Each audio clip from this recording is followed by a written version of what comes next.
Department of Transportation. I'm here to introduce the project at One Times Square. We have David Himmel from Jamestown as well as David from S9 who are going to actually go into most of the presentation. I'm here just to give a brief intro. Obviously, Times Square is a very unique place. I think we all understand the context, and a lot has happened. This project in particular is something that DOT has been working on with the team. The team has done a tremendous amount of work with a number of stakeholders, not just DOT. From our perspective, I think that there's a lot of public benefits that this project brings, particularly with the transit improvements that you'll see, consolidation of some of the other uses in Times Square, like the information kiosk. And the team was very sensitive to make sure that circulation and queuing in the plazas was really studied and looked at in great detail. So with that, it's something that we're supportive of this project, but it's also a project that doesn't set a precedent for us. It's not something that we're necessarily going to see across the city. This is a very sort of unique and special place, and a unique and special project, so we wanted to provide that context before we get into the details. So with that, I'll turn it over to David to give you a little bit more of the history and the genesis, and then we will go through the details. Thank you everyone this morning. So I want to just briefly give a little bit of background on this project and how it started, and then we'll hand it over to me to talk about the design and the scope. So this project started over 3 years ago, and really was a response from Carl Weisbrod at City Planning and from Tim Tompkins at Times Square Alliance. The messaging in 2015 and 16 over and over again on the newspapers was, Times Square is chaotic, you have topless women, and you have costume characters that costume people. And what was really lost in the narrative was the amazing history of Times Square. Both city agencies came to us and asked us to bring together a concept of a museum. And when you look at Times Square and you look at some of these photos, what's incredible in the 1800s, this actually used to be called Longacre Square. And the New York Times moved their headquarters here in the early 1900s. And as a response to that, the area was renamed Times Square after the New York Times. The first ball drop happened, and you have this amazing history here, but a lot of it's lost. And for both tourists and New Yorkers to be able to change the perception of Times Square from what it is today to looking back on the rich history of the area. So what Jamestown was tasked to do was to find a way to activate a building that really has limited commercial uses. As you'll see in future photos, it's a triangle-shaped building that's tattooed with signage. So you really have limited uses on the upper floors, but a museum use was a way to really find a way to activate these floors.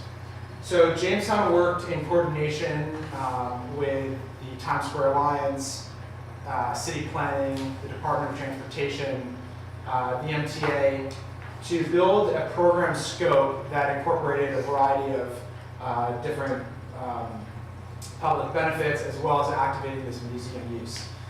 This photo shows the first ball drop over 110 years ago, and today, where we are, this building receives over 1 billion views on New Year's Eve. It's a center of attention, and this character is something that when we looked at the design of this project, it's something that we really thought was important to build a design that was consistent with the fabric of Times Square.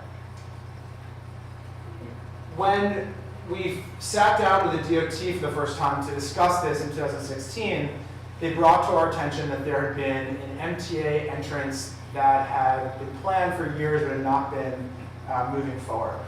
And they asked us to sit down with the MTA to find a way to merge these two projects together, because originally the MTA was planning on building a large subway entrance in the middle of the pedestrian plaza.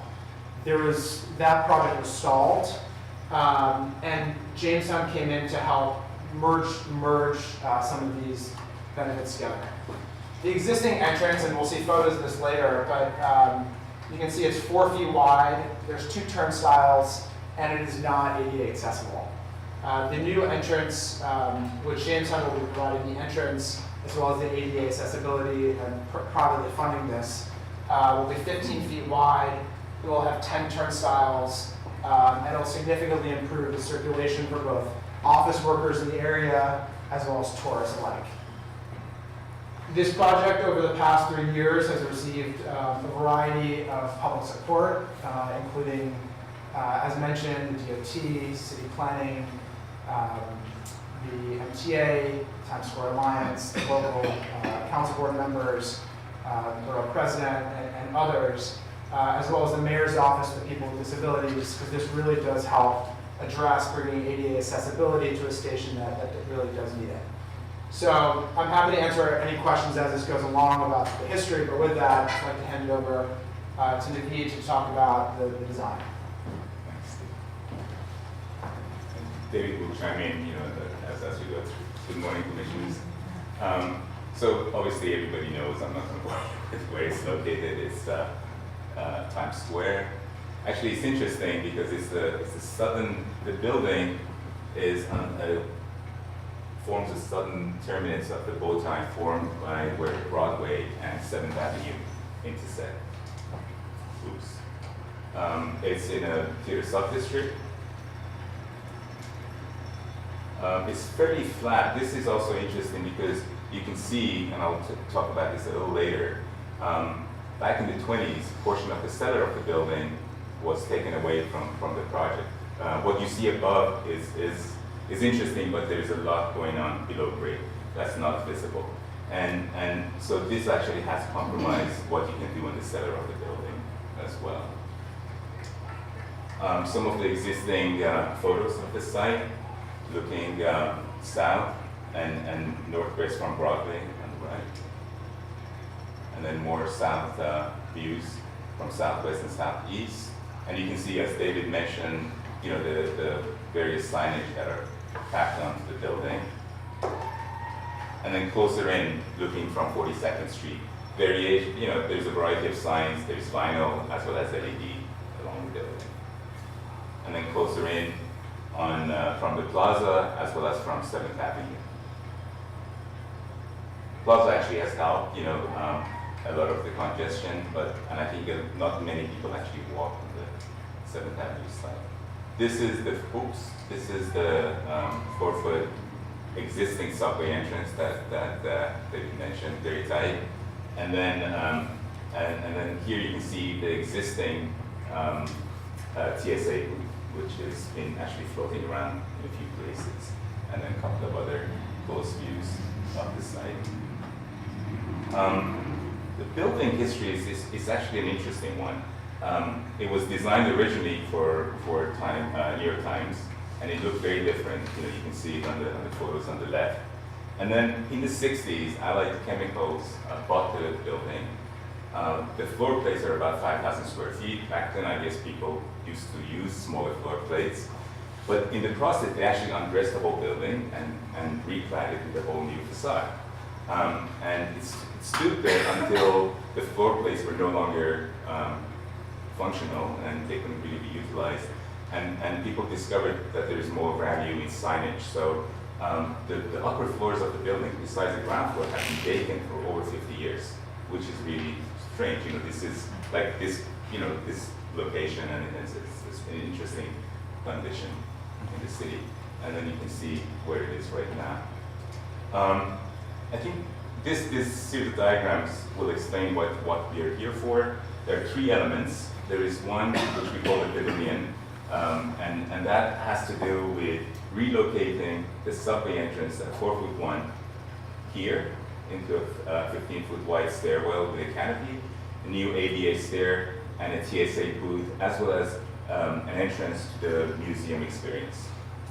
Second item is introducing the vertical elevators outside the building footprint, because as I will show you later, there isn't much room inside.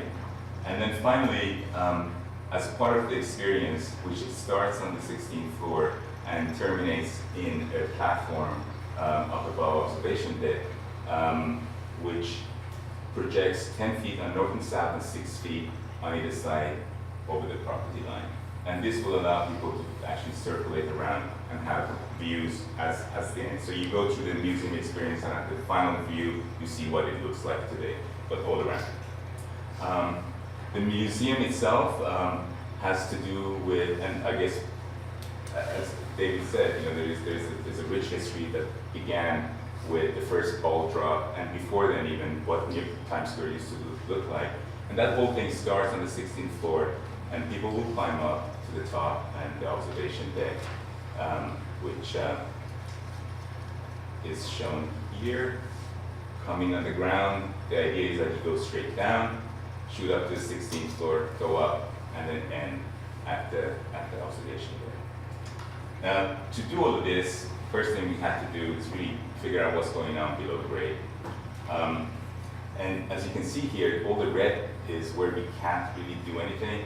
Part of it belongs to MTA, part of it is mechanical and utilities coming in. And this is the footprint of the building above. And then this green portion actually drops off up above as well. So we a lot of analysis, and we realized the only really place available was this area shaded in blue, where you can actually have the elevators come down. This also shows the new stair coming down. Maybe I just add one thing there. So this slide, while it looks like just one slide, this took us about a year. So we went back and forth, iteration after iteration. The MTA wanted it to be here, the DOT requested it here, and each analysis and survey, made us figure out the structural limitations of this. So the number 2 here is actually a ski main that's underground, and originally the MTA wanted to have their station entrance be further out of the plaza. So we were able to tuck it into the building, but this is a simplified version of a lot of. There's more into getting here again. And then again, an overview of what we're doing on the pavilion, which is creating the new subway entry and museum experience entrance, as well as a TSA information booth. This shows the MTA improvements, stair, the elevator highlighted in the pavilion, the existing stair.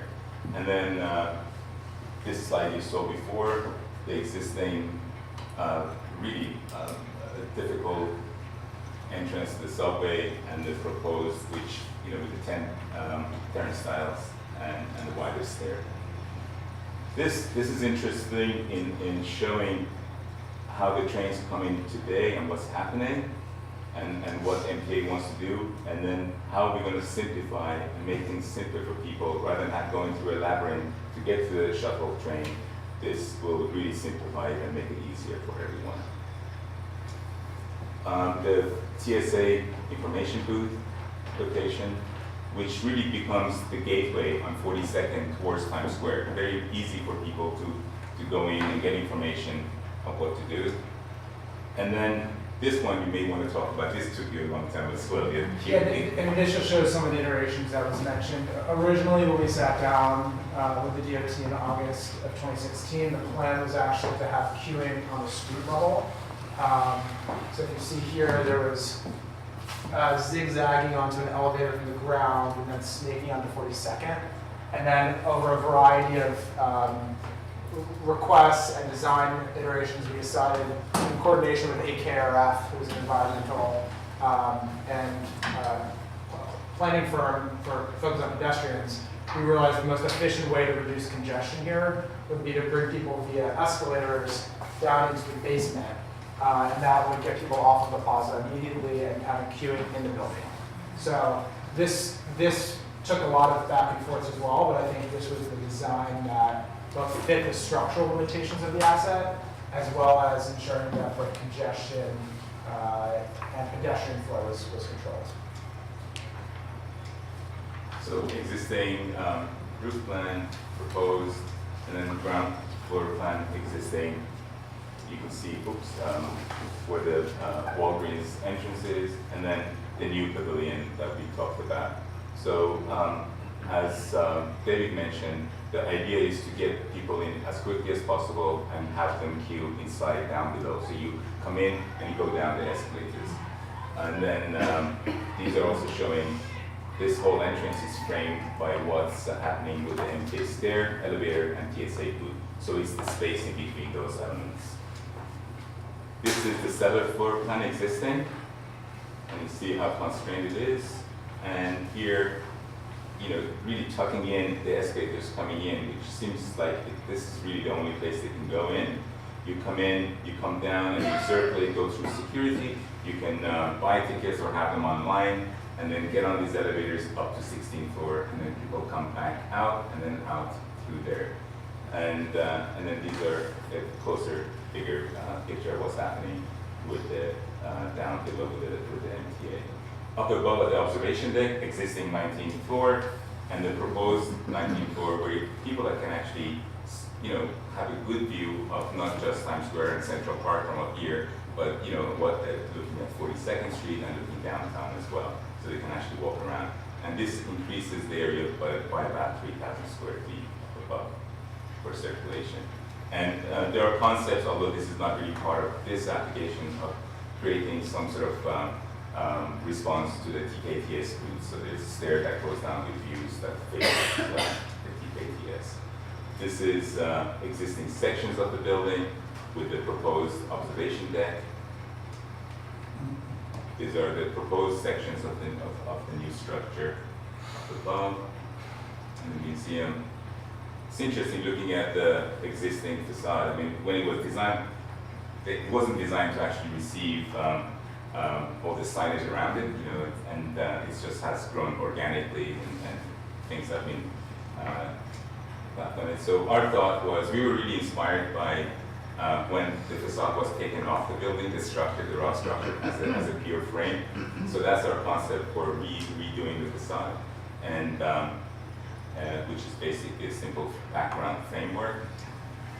And then closer in, this is showing the subway coming, stairs, the new subway stairs coming in, the elevators behind this wall.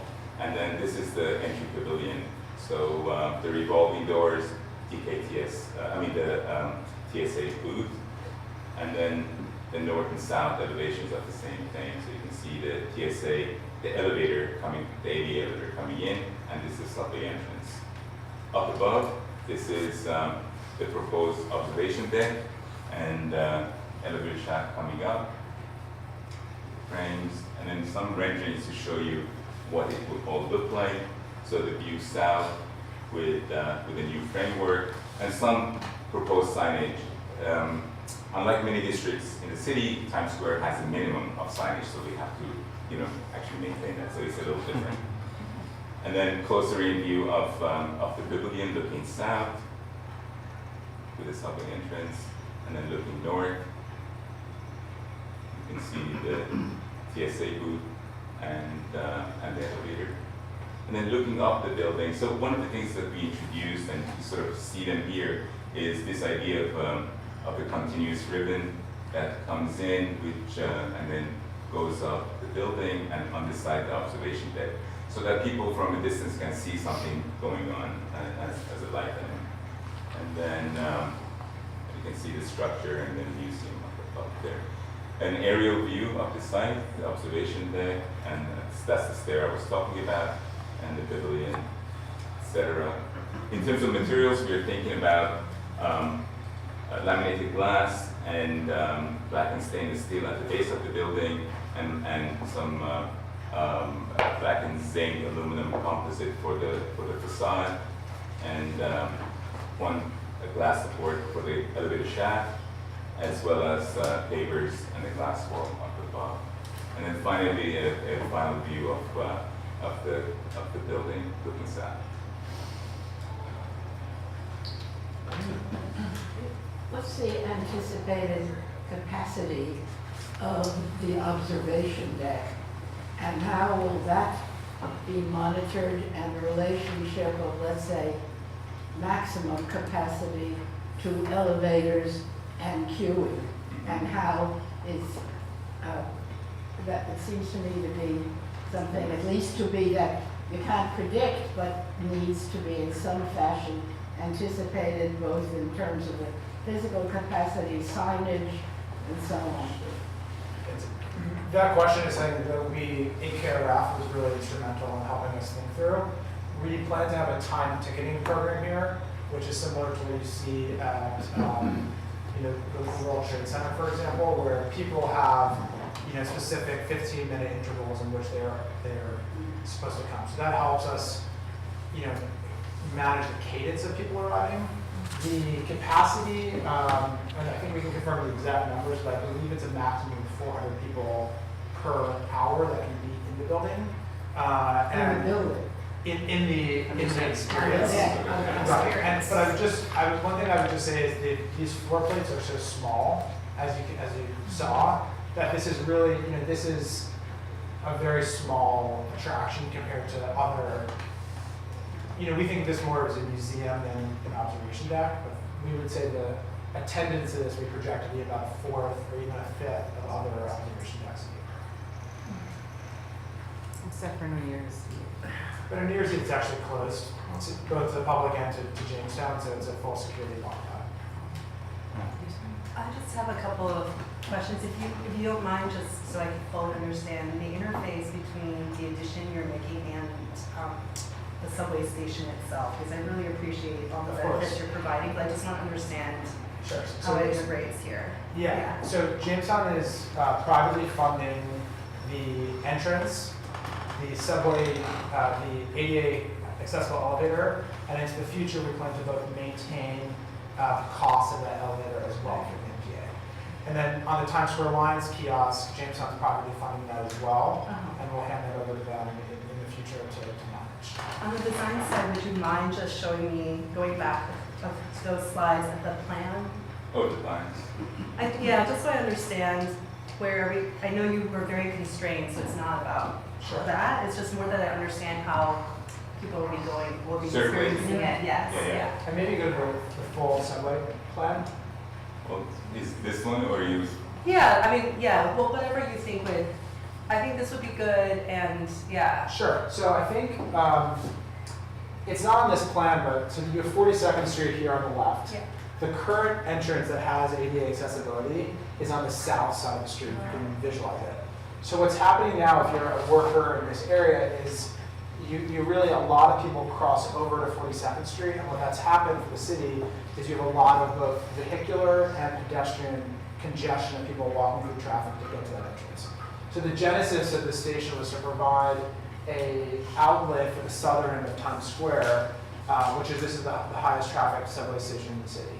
So this provides direct access.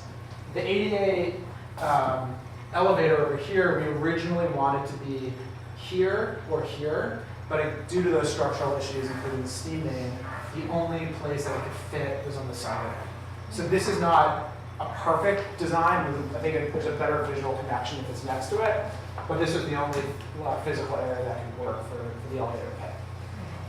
The benefit of this, though, is can you go to the slide that shows the basic level?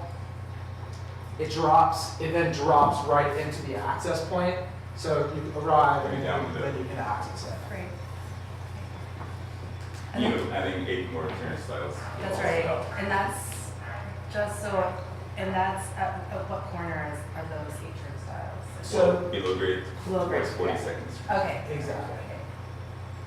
And I would just state that this is part of a larger MTA station redesign as part of the new shuttle train. So there's a variety of other master plan that they're undertaking, but this is in coordination with them to build this. Well, it's great in the elevators we've had it. Yeah, no, we agree. Also wider stairs, I think, are Yeah. because that's That's the existing is very narrow. I just had a question up at the top of the glazing. I know you're just in Conceptual, where 10-foot high glass, is that right? Or how high is That's that? what we were. I was just wondering how that's, I mean, I guess we'll eventually see. Details of how. Yeah, we how you're support the- supporting it, what its Sure. relationship to the exterior facade is, and, Yes. how that gets It was really detailed. similar to, it's conceived to be similar to what was done at Rock Center and stuff, but we need to study. We're actually working on all the detailing. We're working with Simone and with ours on the exterior, and we will, Be that, yeah. So just the section. And we can send you will be sections of what interesting. we're Yeah, looking, sure. great. Well, I am currently working on a new entrance into Penn Station, and I have complete appreciation for the complexity of trying to put something like this into an existing rail system. And I can really believe it took a year. I also appreciate what Nick said at the beginning about, this isn't we're not going to be seeing this frequently, because I do really personally scrutinize any kind of taking of public property, especially in a place like Times Square. But I do feel as if the net benefit here certainly outweighs, and I very much appreciate you coming up with a strategy to get the queuing inside, because I think if that had compounded the sort of throating down of that entrance from 42nd Street onto Broadway, it would have been more of an issue. And this is completely not our purview, but I'm just curious, what's going to happen in the other 16 floors? I think it's something that we're still. The empty floors. The empty floors. Yeah, no, it's something that we're still figuring out. I think there's a lot of structural floors that are in there now for both servicing of the signs and machine rooms, but I think it's TBD. But it would appear that you are kind of only putting back the mandatory amount of signage.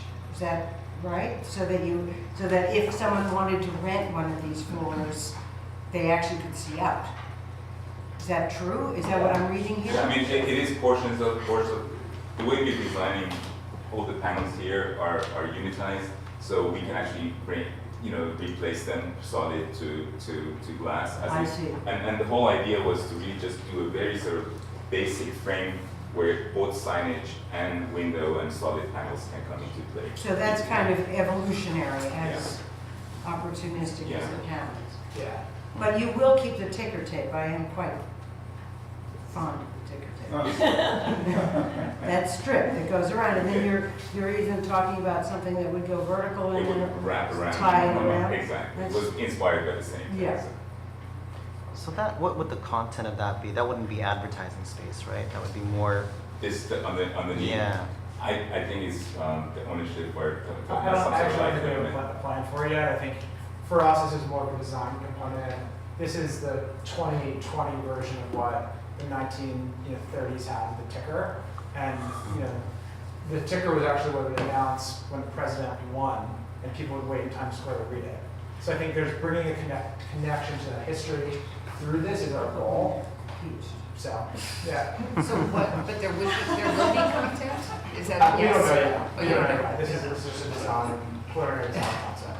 But it would or wouldn't be advertising space, do you think? I don't think we applied for it.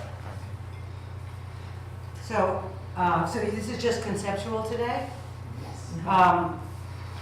Well, I think you did splendidly. I don't think there's, Lori made a comment about, the detailing of the glazing. But otherwise, I don't think I heard any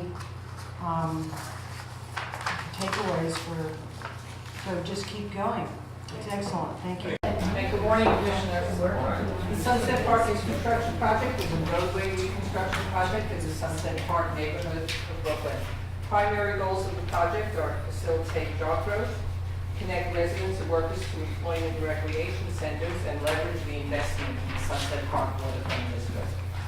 Among the many proposed improvements are removal of abandoned rail tracks and cobblestones, street and sidewalk reconstruction, infrastructure upgrades, lighting, tree plantings, bike lanes, public seating, and an expanded pedestrian space. Thomas Calavecchio from AKRF and Shay Pond from W Architecture will be presented. Good morning, I'm Thomas Calavecchio with AKRF. So the project limits are from 32nd Street to the north, the Gowanus Expressway, 3rd Avenue to the east, 44th Street to the south, and the waterfront to the west. As she had mentioned, the overall context is we have the Brooklyn Army Terminal, the Bush Terminal Park, South Brooklyn Marine Terminal, and the Gowanus Expressway here, as well as Industry City. The goals of the project really are as a roadway reconstruction, removing decommissioned rail, improving overall streetscape and promoting some new plantings because there really aren't any trees in the area. Some just general context is that we have the N, D, and R train on 4th Avenue. There is a conventional bike lane that's connecting to Bush Terminal Park on 43rd Street. There's another project that we are coordinating with, continuing the Brooklyn Greenway down 2nd Avenue, which we are connecting to on 39th Street, which we'll get into later, but is going along to the west on 39th Street.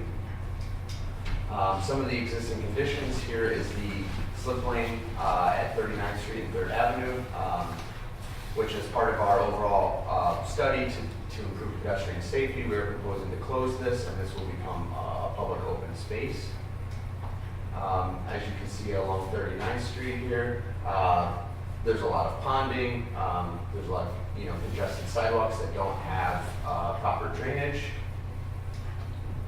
Again, on 2nd Avenue and some of the existing decommissioned rail. So all this is going to be improved to improve drainage, to improve the overall drivability and surfaces.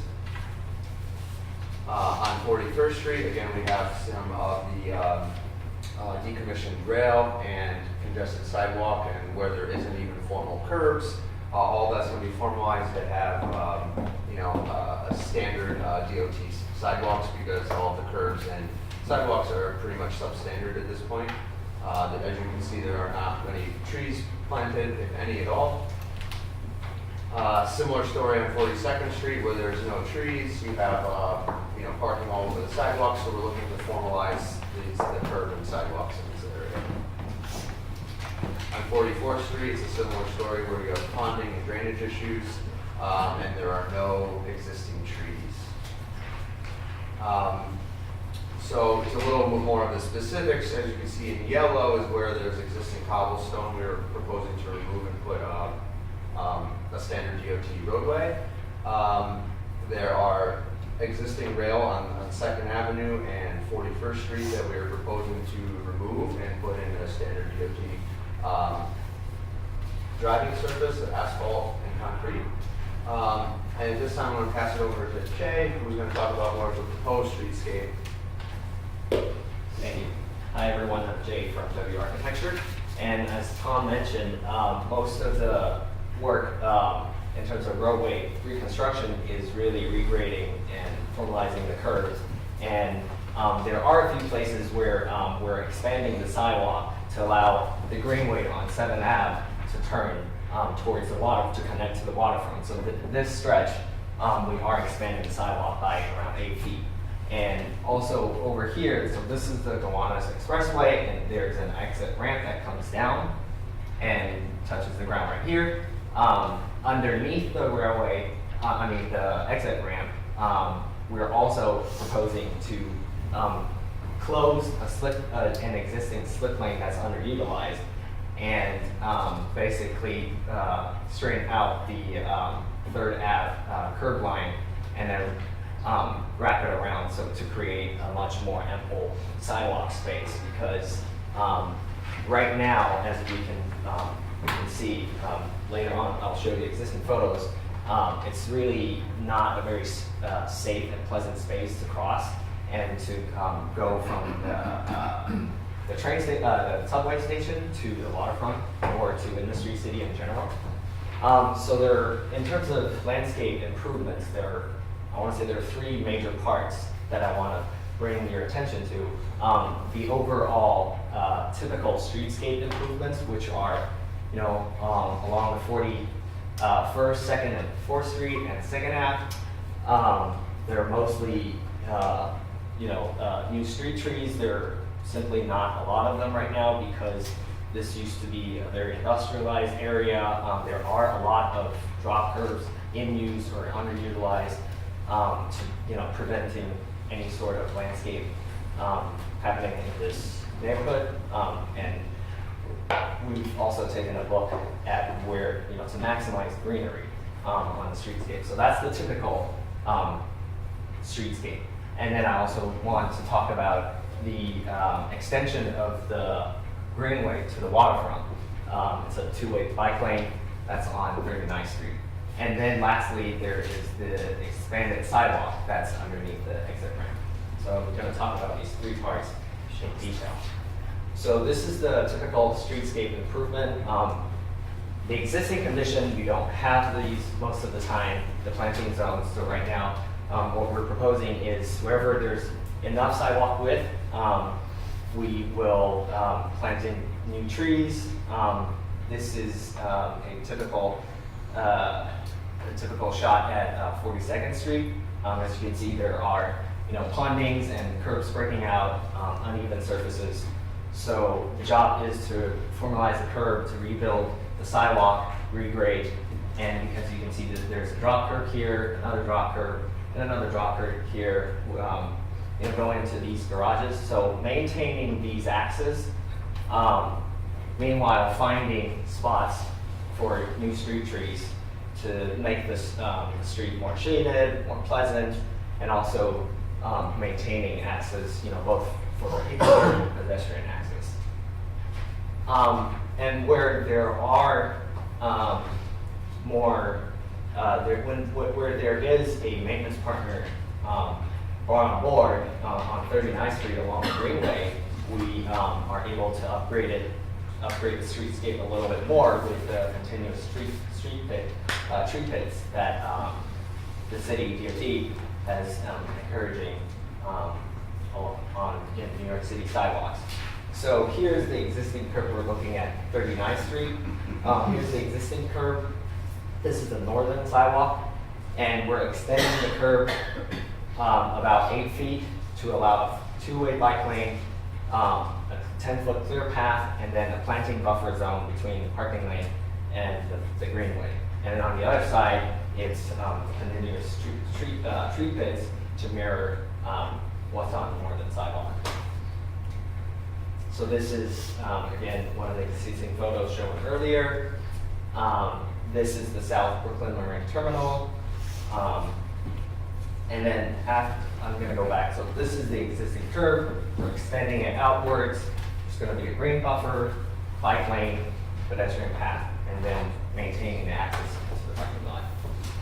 So this brings you to the waterfront and the Bush Terminal Park.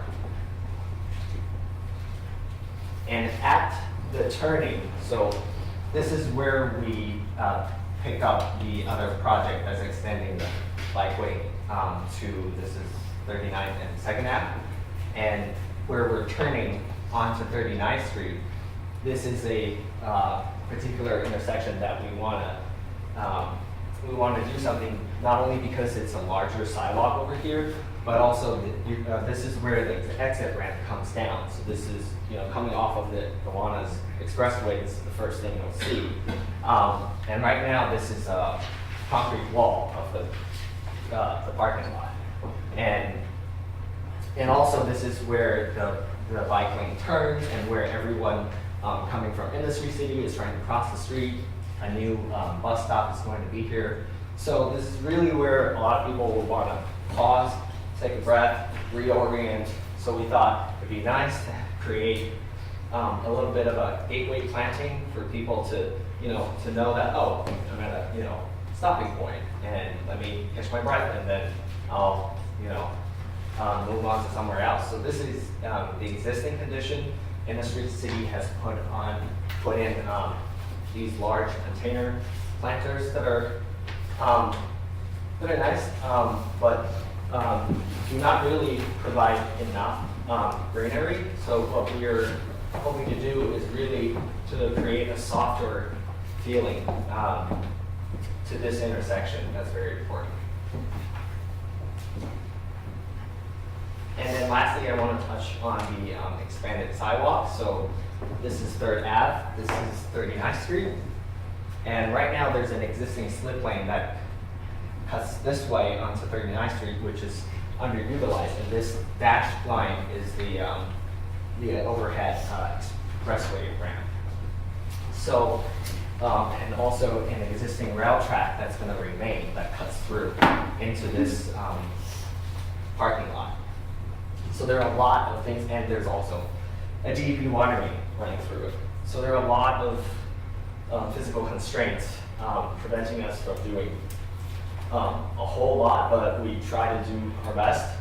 So keeping all the constraints and offsets in mind, we are proposing, to maximize greenery with standard tree pits, standard tree pits with permeable pavers and structural soil underneath, and put in benches at the proposed bus stop that's going to be here for people to wait. And also, if I go back, right now there's no crossing over here, and when you walk down this sidewalk, you hit a column, and then this fence sticks out, so you really have a lot of trouble even just cutting across the corner and move along. So to improve circulation, what we're proposing is bringing the fence back so that there's ample room for people to cross this way and that way. And then all the plantings that we're proposing and the furnishing that we're proposing, it's also not in the way of any infrastructural maintenance routes or major pedestrian circulation. And this is a section cut right here, looking this way. So you'll have ample room to walk underneath the tree and underneath the exit ramp, places to park your bike and sit. So this is, we're right underneath the exit ramp, looking west. So as you can see, if I go back one, you can see there's really very little room for you to turn that corner. And then with the fence moved back, and new planting proposed along the edges to soften the edge, it'll be at least a lot more pleasant to walk by. So the materials are all standard materials. Concrete sidewalk, the DSNY receptacles, wayfinding signs at key street corners, city racks along the greenway, and at that gateway planting area, lighting in the expanded sidewalk, pedestrian lighting in the expanded sidewalk because it's underlit and it's under the structure. And planting, this is a palette that's already there.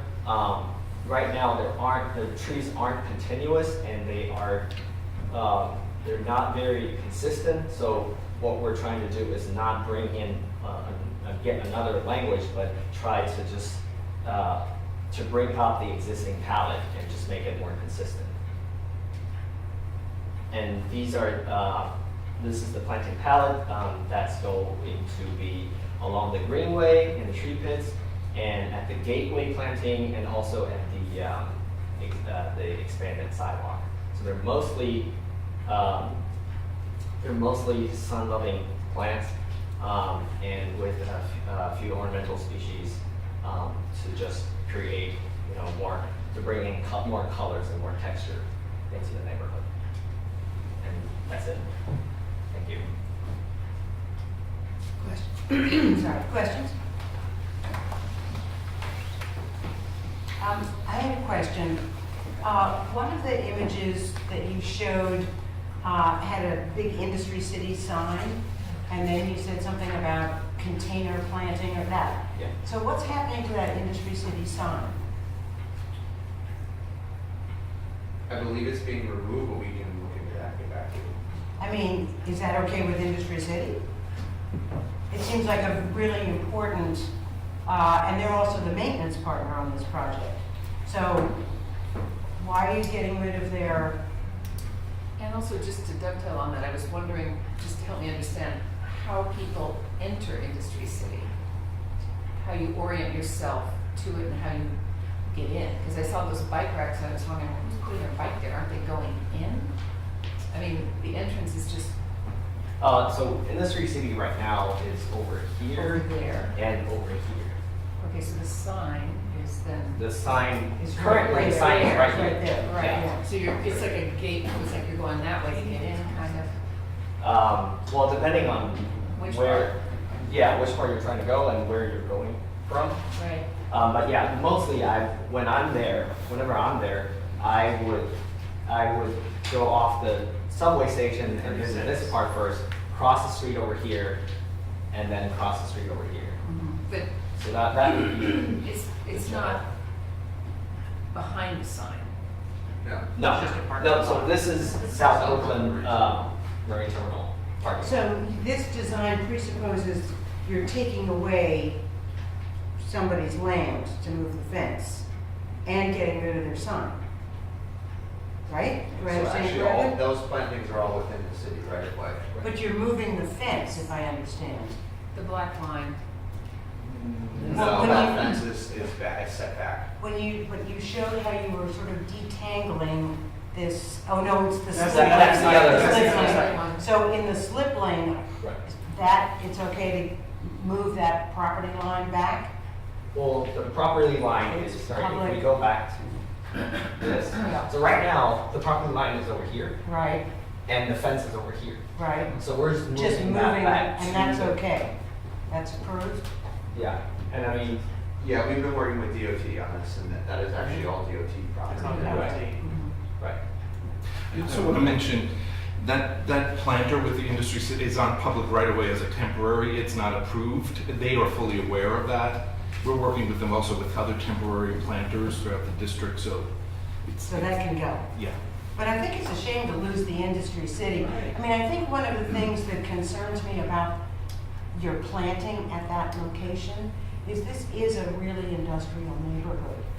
And while I am a landscape architect, all in favor of green and softening, it just seems a little delicate for the conditions, environmental, as well as kind of general character of the neighborhood. Most of the time, we see planting protected by something, and I think the idea that this is not going to become a neighborhood dog run or get plowed over by a bike, it seems way too delicate for kind of the guts and the grit of this. And I'm completely supportive of all of the tree planting. We need that for biomass, for shade, for heat island, but that sort of, those delicate little grasses are just, they're just not gonna make it. I mean, let's get real here. Where have you ever seen planting in that location survive? I just had a question about the resiliency plan, because you kept saying there's water puddling here and there. And so I didn't see, I'm sure you have indicated it somewhere in your plans, but I couldn't find it. Where the flood elevations are, where the line is, where the FEMA line is, you know, where you sit within that. Your project has to show that, right? Yeah, so it's a requirement of a submission to us. Okay. To show that line and what you're doing, and I'm just also interested in what you're doing within that line to mitigate the water. How are you getting condition. positive drainage? Are you repitching? We're repitching, Regrounding? regrading. Right, Correct. so that seems important. And can the soil there take permeate, is it I think the capable of concern taking would be the permeate? high water table, so we wouldn't want to promote that, given how close we are to the waterfront. But we can absolutely show you where the FEMA line is. So these permeable tree pits, how is that acceptable to DOT if we got a high water table? So, I mean, I think from our perspective, it's more to provide the soil volume and rooting area Oh, for the that's fine. trees as opposed to an active stormwater management practice. Yeah, we're not depending on it for stormwater. Okay. And there is Industry City and the Brooklyn Greenway Initiative as a maintenance partner. Right, which is why I was asking if it's okay to take away their sign. So, I mean, I just had a detail question, because I'm a detail person. So I noticed your bike stands and your garbage cans. So there are other people, I think it's your firm, doing something right south of it in Industry City? I mean, at Bush Terminal, excuse me? And they have different garbage cans and different bike racks. I mean, it seems like it might be nice to coordinate those so that each area isn't its own little fiefdom, but that they would be more continuous in terms of the elements. Definitely. I don't know. Yeah. Well, I think this is Lori's comment, actually, that would sit in, I have an umbrella comment, which is, be nice just to talk through how people are arriving here, because you're planning for a lot of circulation within your I guess, site that you've been given to work with, but it would be good to understand how people will arrive at these points, and then what you anticipate them moving through.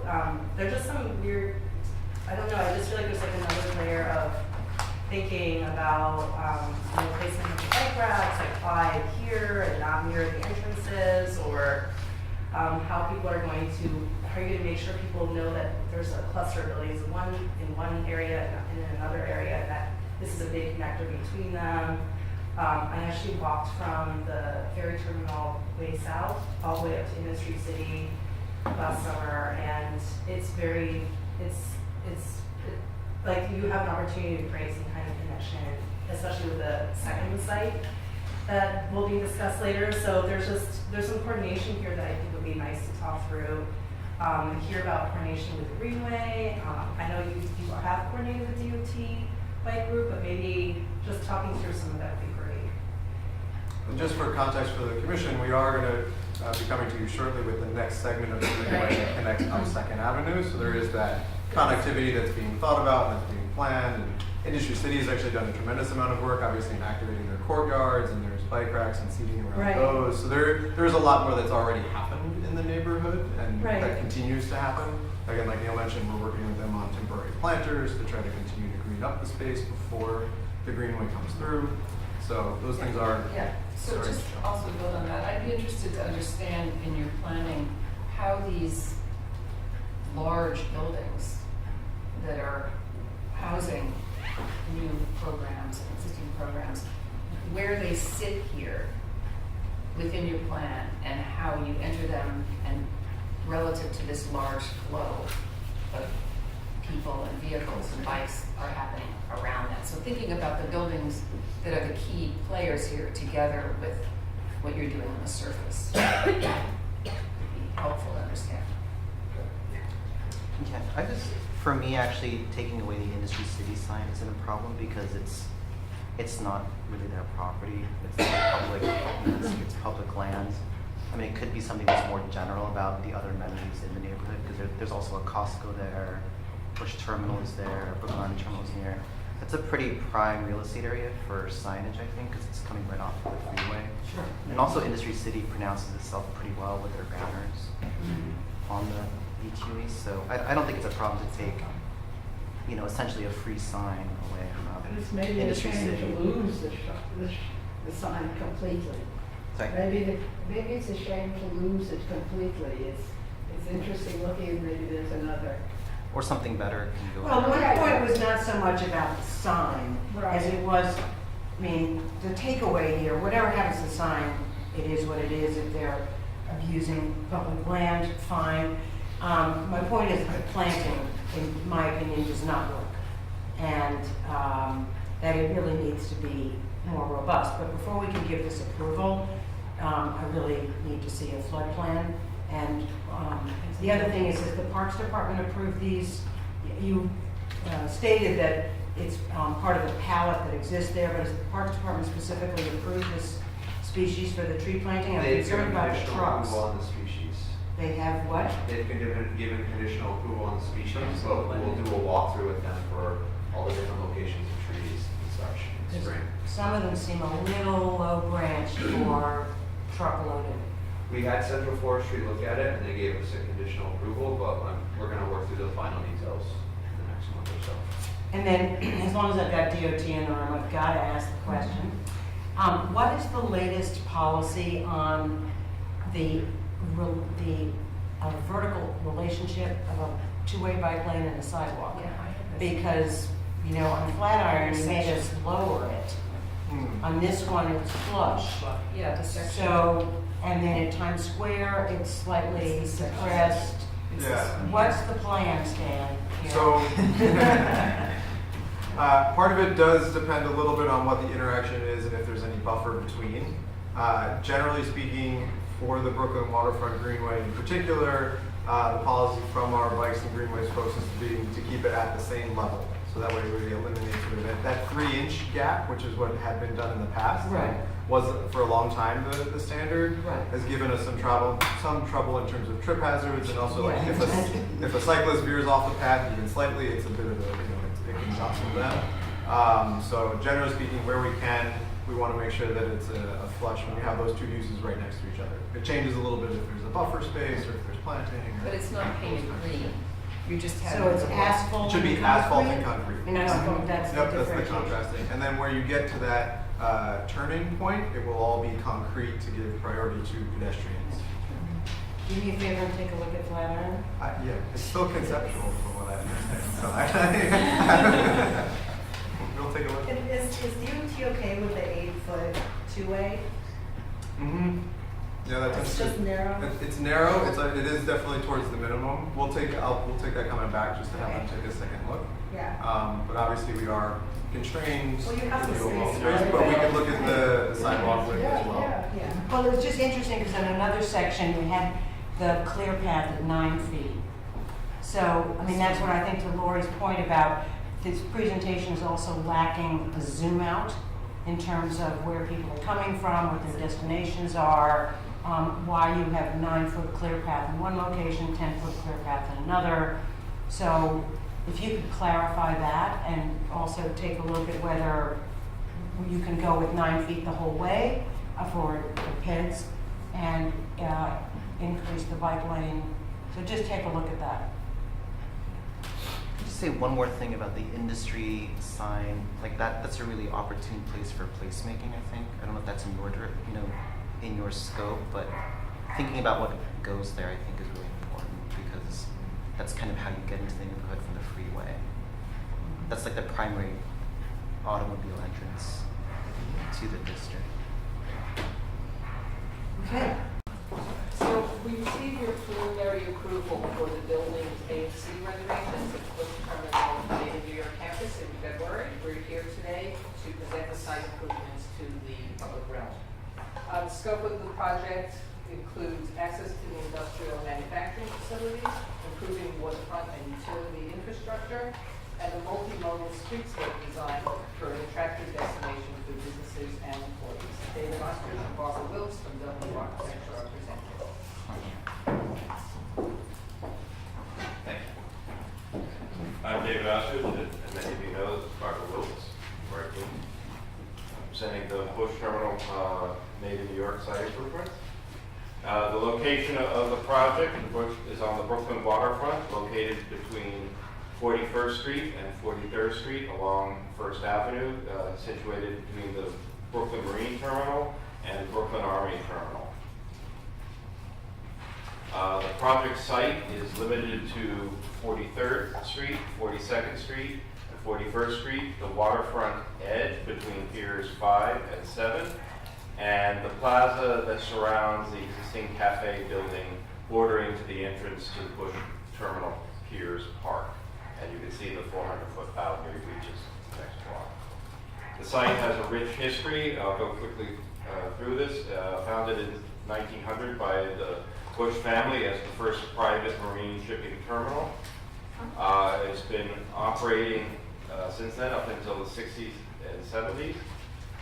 Pictures of the construction. At its height in the mid-50s, it was all the piers were filled with warehouses. I characterize it as, when I try to explain this location to people, it's on the waterfront. It's the Brando film. This is that area. Brooklyn BQE behind it. This is the rail yards. That's the material as it came in off the ships was loaded onto rails and moved out. This is not a part of our site, but a part of the campus. So really, the industry here wasn't about manufacturing or heavy. It was really multimodal. It was getting it up, bringing the goods off the ships, loading onto trucks, trains, shipping out, or switching vice versa. This is opening day in 1905. This is First Avenue looking down 43rd Street. The the roundhouse building is to the left, which is still existing. These buildings are still there. In fact, one of the piers that you see here is still standing. Aerial view of project extends. In a sense, our scope is limited to the landscape. We are not, though we're working closely with the building team, we are not a part of the building team. And currently, the admin building, cafe building, and roundhouse, which are part of this campus, are not a part of our project and await future development. Quickly through the existing slides, this is moving down 43rd Street. Right now, the site is somewhat open. There is connection from 43rd Street through bike lanes and traffic out to Bush Terminal Piers Park.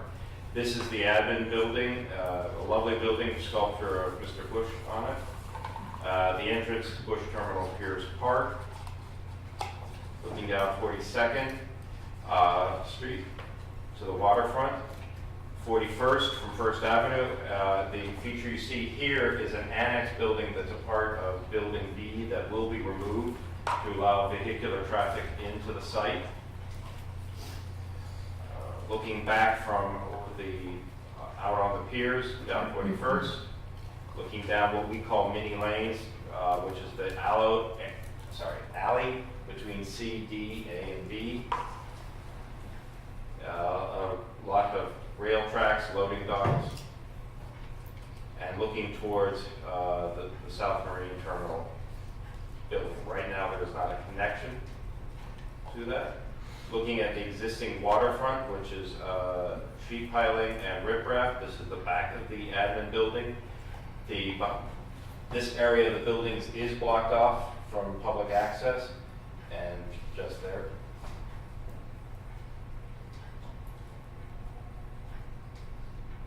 Looking from the water side back, you can see the condition of the waterfront is crumbling, and part of our project is to repair and stabilize that.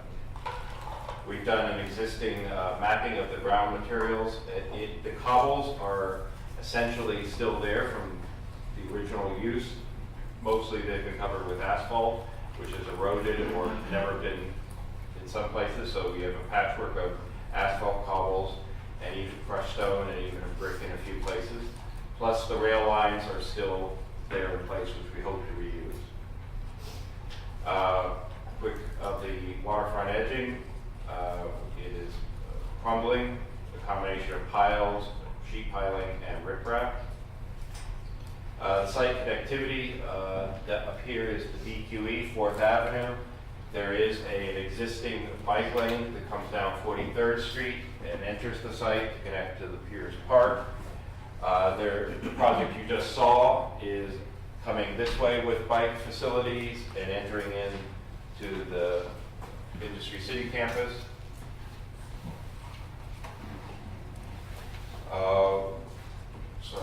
Just looking at some of the ideas of how maintaining visual access to the water, and some of the things that we're removing. This annex here, which you'll see will allow circulation. We have this concept that we've developed for the design is movement, distribution, and this idea of what really was going on here was stacking and storage, and what does that mean as an idea, and also bringing a bit of nature into what was always an industrial site. The materials we have to work with are the cobblestones, the rails. Feature of the site, we want to, this memory, this idea of what was going on, we want to find ways to reuse them. We are limited in our ability to use the cobbles because they're not ADA accessible, but we're looking for areas where we can make reuse of them.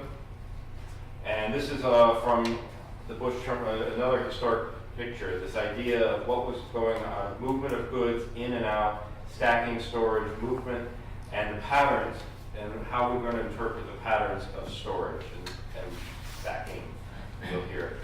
And what we find is that these patterns have a great bit of beauty and interest, that the palette is the ubiquitous device of movement, and how these things are stacked and stored, and how we can use that texture and variety really to capture what is the industrial aesthetic of the site, which is very important to us to maintain. That includes from the pallets to pipes to other objects. Our site plan is divided into a main plaza here, mini lane here, a waterfront walkway, and an industrial loading area for the buildings A and C. One of the major moves to be understood that we are doing is right now vehicles load from the 43rd Street into these buildings and come around this way. And that creates a lot of vehicular pedestrian conflict on a daily basis. We are, by removing the annex here, will create a circulation that goes this way. So all trucks will enter here, all trucks will exit here. Pedestrian vehicles will also enter pedestrians because eventually there will be some parking associated, so they will come in this way. And what that does is 43rd will have a visitor parking lot for the plaza usage. Will allow this area here. Sorry, we'll go skipping a little bit ahead. Is to create larger areas of pedestrian only without vehicular conflict. The bike lane, we're making the connection for the 43rd bike lane. Right now, this is a protected bike lane here. We'll maintain it to this point because we do not have room between the buildings to maintain a bit of a sidewalk on each side of the cafe for the roundhouse. Is that we'll go to a shared lane here and then a protected bike lane on the back of the cafe and then connect into the Bush Terminal Piers Park. The slide I was discussing first, the ochre color indicates pedestrian-only zones where there'll be no vehicles. So we've limited any vehicle pedestrian conflict to this here, which we're planning to make a shared street, a tabletop in it to make a shared street from it. The four central areas that we've talked about is the core plaza, which has the characteristics. It's where we intend to do a lot. It's a plaza that touches all four buildings of the campus. It also offers us the opportunity where we'd like to make use of the existing rails, where we can make use of the existing cobbles, and create an area that sort of touches on the history, and it also works with the entries of the buildings for A, C, which is here, and B and D, which is to be developed in the future. The Bush Terminal Plaza will be the main public open space with the elements of a fountain, small play lawn, cafe seating here, and steps to water, and then a promenade that comes around to this side. Fly-throughs from our model showing the entry from 43rd Street, the fountain, the admin building. Looking at perspectives, this is looking down 43rd Street to the water. It's a stunning view. You really can, all the way from the beginning of 43rd at the entrance of First Avenue, see the water. And that's an idea and a concept that we want to maintain. So we've left this view corridor that's open with the building onto the right. The fountain sort of provides a foreground and planting to the left. The fountain is something as we're developing. We're engaging a fountain consultant shortly. We'd like to make use of a fountain that's somewhat different than other fountains, that we will make use of the standard pop-up jets, but we'd like to create this idea of a stack of pipes, and from the ends of the pipes, water can shoot out in a random fashion, and the children would create a place where children could chase around, see which water is going to turn on next, or turn on and splash around. A play lawn, a small area that has flexible seating platform seats that allow for gathering in unique ways, from picnics to sunbathing to enjoying the waterfront view. The play lawn, we like to make it of a synthetic surface, so that way it'll maintain active over time. It's about 60 by about 100, so it's for kids to a little bit of frisbee, a little bit of ball kicking. It's a perfect side. And you can see in the background the cafe seating associated with the cafe building. Sections give a sense of how we're handling the waterfront. This is at the admin building, is that we're replacing the existing bulkhead, moving out 3 feet, and then riprapping the slope. Looking from the water side, the steps to the water. And again, we're having a new sheet piling in front of the old.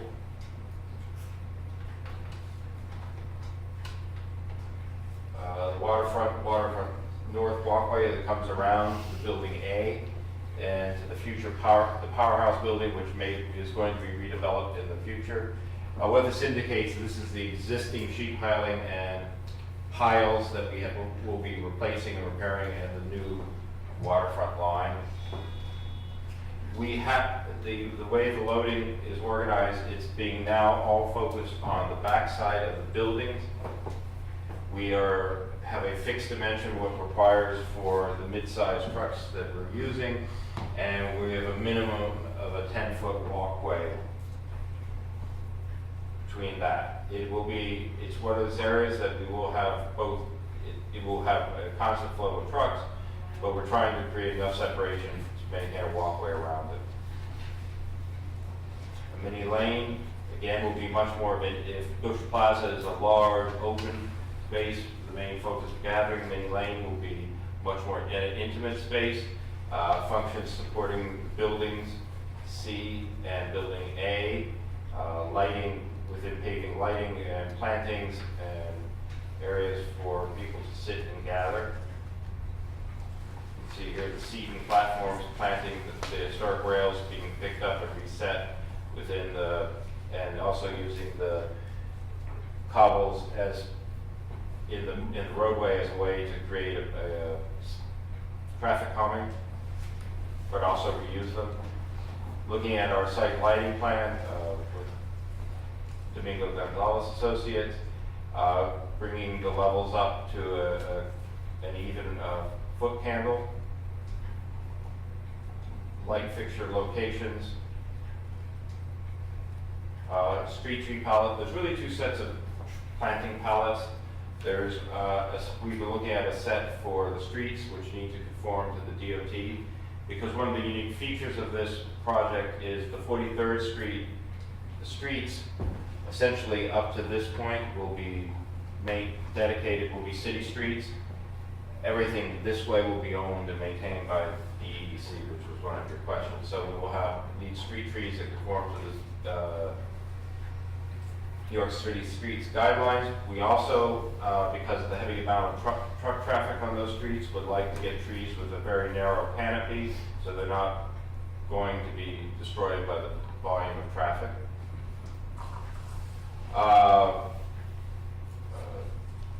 There's a separate palette for the plaza, mini lane, and such. And not necessarily limited to this, but sweet gum, plane tree, hackberry, black gum. We think the hackberry is a tree that's very appropriate for windy sites and also salt tolerant. A selection of sub-canopy trees which would be appropriate for use in somewhat of a mini lane where we have a smaller scale. Shrubs, grasses, and perennials.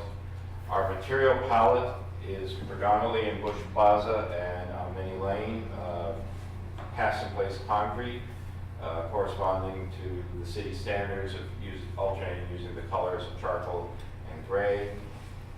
Where we can salvage the existing granite blocks and reuse, we will. We'd like to pick the rail tracks up, but we will also set them so that they are ADA accessible without grooves and trip hazard. One of the materials we were using for that purpose was the bonded aggregate paving to fill in between the rails to create a smoother surface. And obviously the parking lot and the roadways will be bituminous concrete paving. A set of pallet material of trash, bike racks, drinking fountains, umbrellas, tables, and chairs, street lighting, and mini lane lighting. Also, for the waterfront, we'll also have, for higher levels, larger scale street lighting. And that's it. Thank you.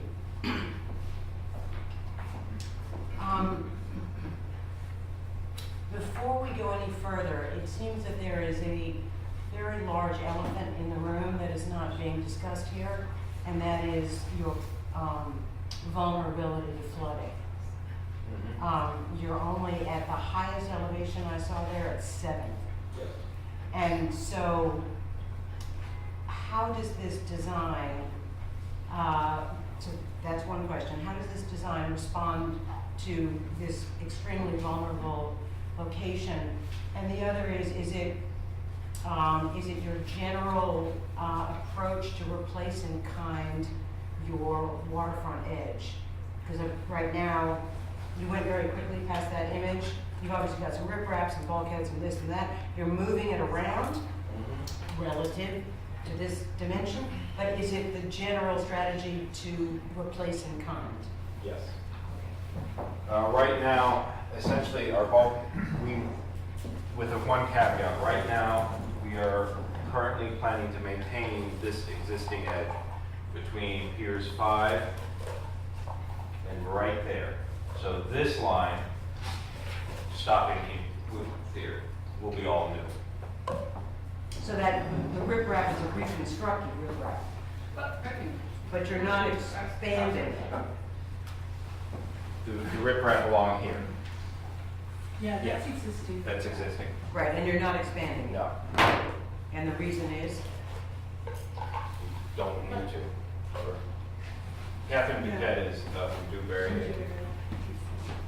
You may not need to, but why didn't you do it for other reasons?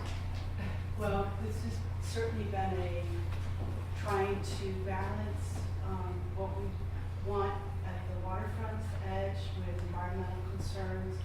If we go out further with riprap, we've got more environmental concerns. And so, and also the budget.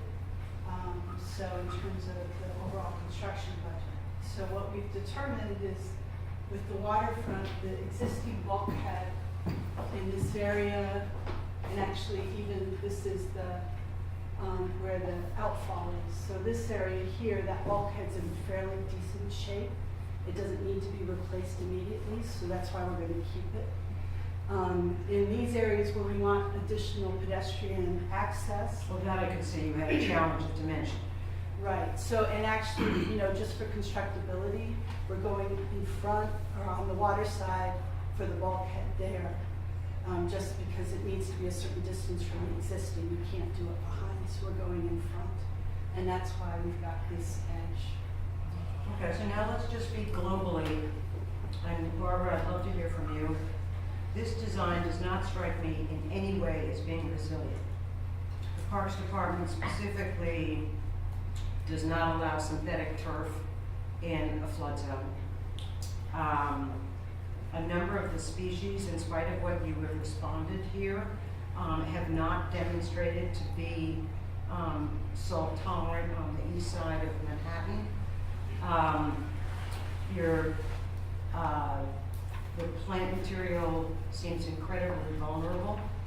So could someone explain to me what you're thinking here? Well, it's low, we do expect it to flood. I mean, that's the strategy. There is no, the strategy for the building, which I'm sure you've heard about, is, not.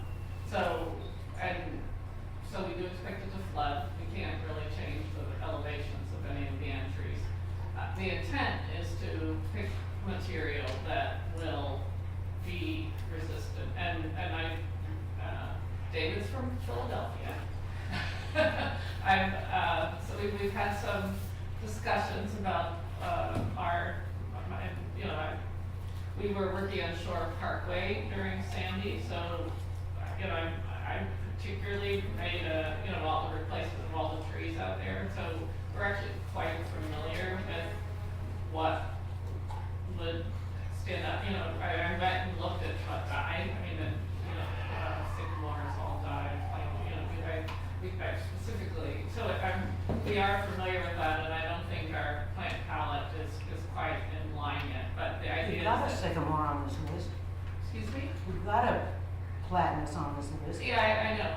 It's like there's some adjustments that need to be made, but the idea is that it will flood, our park, West Harlem Piers Park floods, it's not as low as this, but it's at elevation 8. But, you know,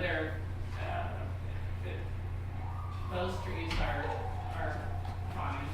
But let's look at you really need to look at the Parks Department, 21st century flood-proof. They do not allow synthetic turf. Okay. And where's your mechanical system for the fountain? And why aren't you using solar lights? It would be the mechanical system for the fountain would be in building C, which would allow it to be flood-proof. And what about the lights? We did not make a choice to use solar lights. Probably mostly our lighting designer was, we could ask whether that's a possibility and whether it's desired. I think it's not a question of whether it's desired. This is an incredibly low site. And before we can give this any further review, we need to see 100-year and 500-year floodplains projected out for what you believe is the life cycle of this project. Otherwise, it's really not possible to evaluate. It is a very vulnerable site. So I have a question. Yeah, sure. So I had a question about I know you stated initially that the architects and the landscape architects are working separately. So is the lighting designer. Where's yeah, oh, and the lighting designer is separate too.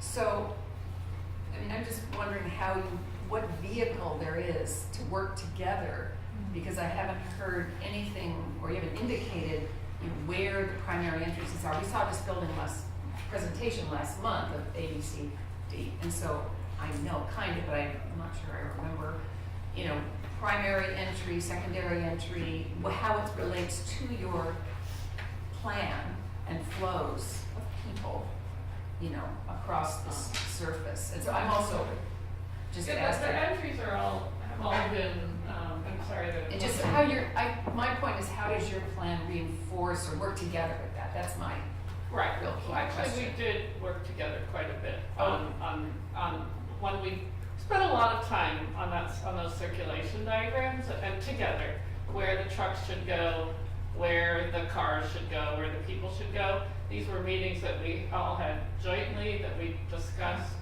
And I should say that we do have joint meetings, they sort of run where one team comes, the other team comes, and there's a time in the middle. So every Okay. So just more, so if you so could point out how the you main, build there's this, the main entries here, which are there's entries along here and here. This particular area was particularly set aside and made wider for this entry.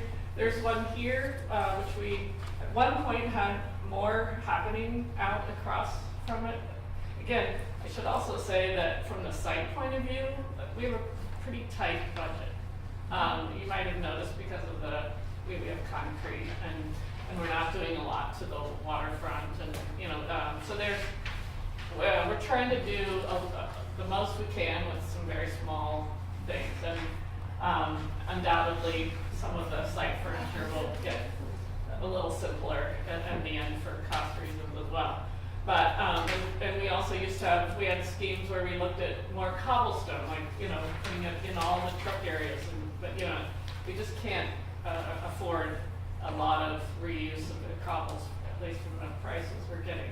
So we have crafted the pedestrian circulation to meet all of the major entries, and we've tried to keep the vehicular circulation, outside, and we've also worked with the building designers to relocate all the truck loading areas. So does that answer your question? So just hierarchically, if there were a red arrow on here for each building, All right, that was the main entrance, just building C is here there, and there, here, right? and then here, because there will be some retail along here. So there's essentially, these are the sort of, let's say, employee entrance. This employee entrance here and here. And I have one other question. Where is the ferry? Is there any ferry nearby you? There is not, Is there one although planned? there's an idea that there should be one in the future, but at this point, we don't know where it is. We think you know, it's probably gonna come in somewhere in, over here, but we don't know. So just a question, so from Mini Lane to the river, are you then complying with city planning, waterfront guidelines from a? This is not under waterfront, Okay. it's manufacturing, it's not under the Okay. waterfront zone. Because it seemed, the other thing is I would urge you, please go look at bonded aggregate failing at the High Line and at the city core headquarters. It does the job for what you're wanted to do, but it is failing miserably. And it's all been replaced at the High Line, and it's failed within 3 months of the city bank building on Greenwich Street. Okay, we have had it at the edge, although it hasn't opened to the public yet, but it's been in place for 3 years, so it seems to be fine. Anyway, it may be an installation issue, it may be the binding agent itself, but it's. Okay, we'll go look at it. No, I mean, I'm with you. I know that's a very, it's definitely gonna flood, and we wanna make it work, so I appreciate all your comments. So then another question, sorry, Hank, go ahead. You first. So I just wondered why, on your color coding, you talked about the stretch between the roundhouse and the cafe as being shared, but you didn't actually diagram it as being shared. You know, the one on the way, because there's obviously this bike lane problem. Oh, the shared. But you're not coding it as a shared street. How do you mean by that? I mean, the Can you striping? go back to the diagram of circulation?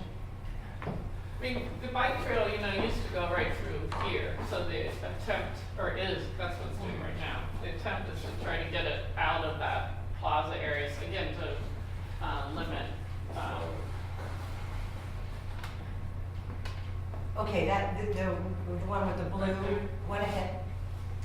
Yes, so that blue Oh. indicates shared street, but you're not showing. Yeah, it. sorry. Yes, that's probably our interpretation in the sense you're right. This should be, it's not necessarily shared as a pedestrian's walking down, it's shared with vehicles and bikes. right, it's not really a shared street. I think we were referring to this as a pedestrian. Got it. Yeah, I think that's, This is just a shared lane, Right, yeah. so typologically, how is that designed differently? This is actually tabletop, this is Bury the road. not, this is just regular road. Sorry, Hank. Well, I can say from an aesthetic point of view, I like a lot of it. I don't know about the technical side. But my major concern is that I feel like there's not a master plan that we've been able to see, like an overall presentation. There's like a lot of stuff happening in a pretty small area. So for instance, we saw a presentation, I think, on A, C, and D, but not B. And then we just saw a presentation about the leading up to this, and then there's Industry City. And I haven't heard anything relating to Percent for Art or an art installation related to any of this, and so I can't tell really what the integration between all these different projects are and what the real kind of ambition is overall, besides the fact that they're all kind of overlap. So is there a way to understand it in less of a patchwork way? I know this is just for you, but it's great. Yeah, I'll take that back to our asset management department where these projects are coming out of, and I think we certainly could put together a master plan presentation. Great. I had one other question about the water feature, because I'm trying to understand where the kids would be coming from that are shown in the image in this Well, area. this is on the way to the park. I mean, we did have some discussion about the programming and they could feel, but if there's this park here and there's this big neighborhood. Right. And so this pathway, that's why 43rd is so important, is really seeing this, because this is sort of treading the line between being a working waterfront and also being for the community. And so that's why most of the amenities are in this area, which is on the way to the park, so it's a little Yeah. bit of a preview to the park. It is the Sunset Park neighborhood, which really, begins as a gradient, really. This is solid residential, actually pretty well maintained. And right now, if you were to map where public open space is, this would be almost the only spot where you would have access to water in a defined public without climbing a fence space. And I think it's good because this is really a very, I don't want to say passive, but it's ball field, mound, trees kind of landscape. This offers the opportunity to create a bit of a paved flex space market festival fountain, as it were, cafe, kind of landscape, and I think they would actually be complementary. And makes a much nicer gateway and a gateway into the Terminal Piers Park. So yes, it's really this neighborhood up here that is what? that is looking for access and waterfront and open space. That's how they'll walk there. Yeah, walk, bike. The subway is on 4th Avenue, so. And you've had some sort of consulting process with that residential neighborhood that is in dire need of open space, so you've been engaged in that We had process? a community meeting, we talked about programming, and they were very much in favor of what we're doing. Programming as well as, to me at least, access, different form of access, and. Yeah. Speaking about the bike lanes, it's just a clarification, I just wanted to understand how you were treating the bike. I think there's a slide specifically about the bike connectivity. And then where the cyclists are coming from, the connection to the existing and. At the beginning, it's really the same as it is, right? I mean, and 43rd. Sorry.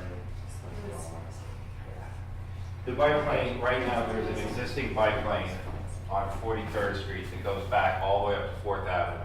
That exists. And that bike lane is a protected bike lane, it's brand new. And so we're matching it along 43rd. Keeping it the same. And then through here, because of the dimension that we have, we will switch to a shared use street. Right now, it just goes right through the middle here, and so that's where we're changing it. Right. And at this point, we'll then go back to a separated use to bring it to here where is the bike connection for Bush Terminal Piers Park. And yes, Barbara's right, what it does now is it cuts across with lots of there's trucks and vehicles running, it's a very confusing mess. And we were also, by doing this, separating out, the bike traffic here, pedestrian conflict, and the question about bike racks, water fountain, by creating an entry point here, is we're locating the bike racks, drinking fountain in this location, and then people could get off their bikes and enter the plaza that way. And just a question because about the parking lot, because the bike lane is going to be mixing with cars going into the parking lot. What was the driver behind that parking lot size? It is matching what we have today, Okay. essentially, as best as possible, meeting the same number of spaces. For people who work there or? This is for visitors. close? So people on the weekends can park Yes, there, yes. get in there, and they could also drive. Yes, Yeah. yeah, with your kid, if you. And actually, yeah, there is, small if you go child, on the weekends, I've been there actually is a fair number of people using it as parking. Okay. Because there is the access To the park. to the park. So I just wanted to reiterate your concept, which was interesting, the stacking and storage with the nature, that to think about that, which I'm sure you are, but to think about it together with the resiliency, that the resiliency is so important, so it'd be so important to understand, how you're mapping the resiliency over this whole plan, and how those two concepts, or it's one concept with the two ideas, are reinforcing that. I'm sorry, may I ask a question? My name is Jalen, VP from EC, and I'm actually overseeing the development on behalf of EC. discussion of resiliency, I guess I'm trying to pinpoint what you are trying to have us do ultimately. Is it to design an environment that is allowed to flood, but as much of it survives that flood as possible? Or are you saying, let's come up with a strategy where we are making as much of this dry flood proof as possible? No, it's clearly a floodable park. Okay. You've protected the buildings, which we've seen, and so the comments that I've made are all related to when salt water Right. covers that landscape and the force of the waves roll back the safety surfacing, knock your electrical system out. This is what so it's about building in the ability to recover. Right. Okay. That's all we're saying, but because this is particularly low, it is even more vulnerable in terms of frequency, likelihood, of other locations. And it just strikes me as bizarre that this has just not even been discussed in this presentation. Right. Okay. Well, I think So also to help us understand where the water goes to when it stays, because you see the green, we know that's absorptive, or the Belgian block is absorptive, because it can go between the joints. Just where do you want the water also to seep in here? Ideally, if you had more money, you'd do a lot more of that. When you get a flood, it will not really, things will be pretty saturated. I don't think it's gonna do much seeping in. The problem will be with the standing salt water for however many hours. It's not gonna probably be very long, because there's a lot of opening. The water has easy in and out, and so it's not. It's tidal. Yeah, Be tidal. it'll just be that it's there, and we need things to, as you said, be easily, and I think, that's very true.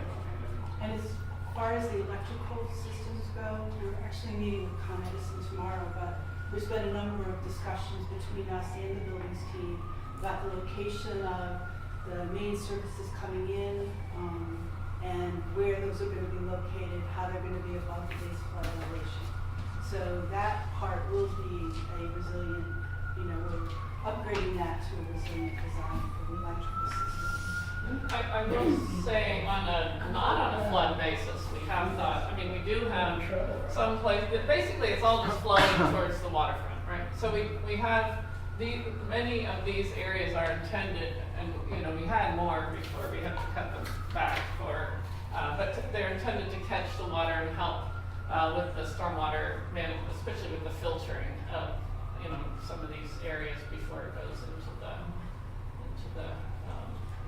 back into the harbor. That was another question I was going to ask you, because my experience with engineers and planting up against a bulkhead is that they urge me not to do it because it accumulates water behind a bulkhead and that puts pressure on the bulkhead. Well, we'll have some plumbing there with the stormwater management. Plumbing as in release valves? What No, kind of as plumbing? in So we're actually intending to put a catch basin system along here, along the curb line, and then it will go through some sort of treatment, hydrodynamic separator or something, before going into the existing outfall. So we're connecting there. These are, this is the existing bulkhead now. It's steel sheeting. It's not going to be susceptible to that kind of pressure. We've had our structural engineer look at it, our waterfront engineer. So he's not concerned about that because of the type of bulkhead it is right now. And then this area here, the bulkhead here is lower and this steps up. So that's, we don't have to worry about that either. Okay, good. And again, we have done this like at West Arlen Pierce Park, it's planting up against the bulkhead. Stone or? It's actually there, it is historic stone and it's fine. It is a little higher, but not much.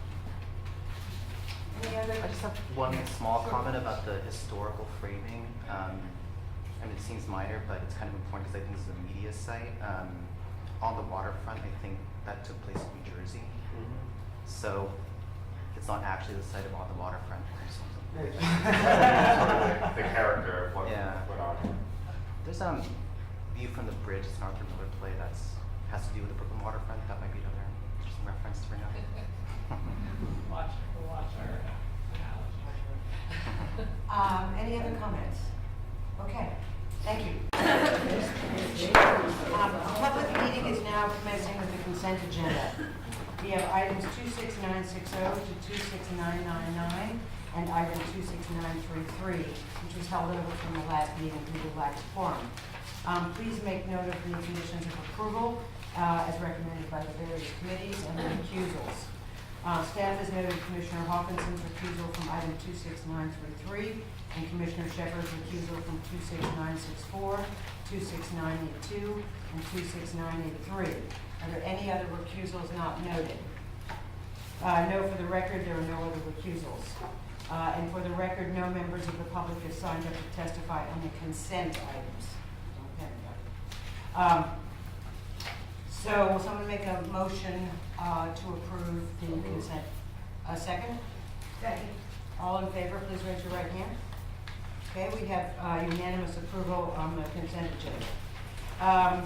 So let us now move on to why most of you are in the room. So as we do, our procedure is that the applicant will make their presentation.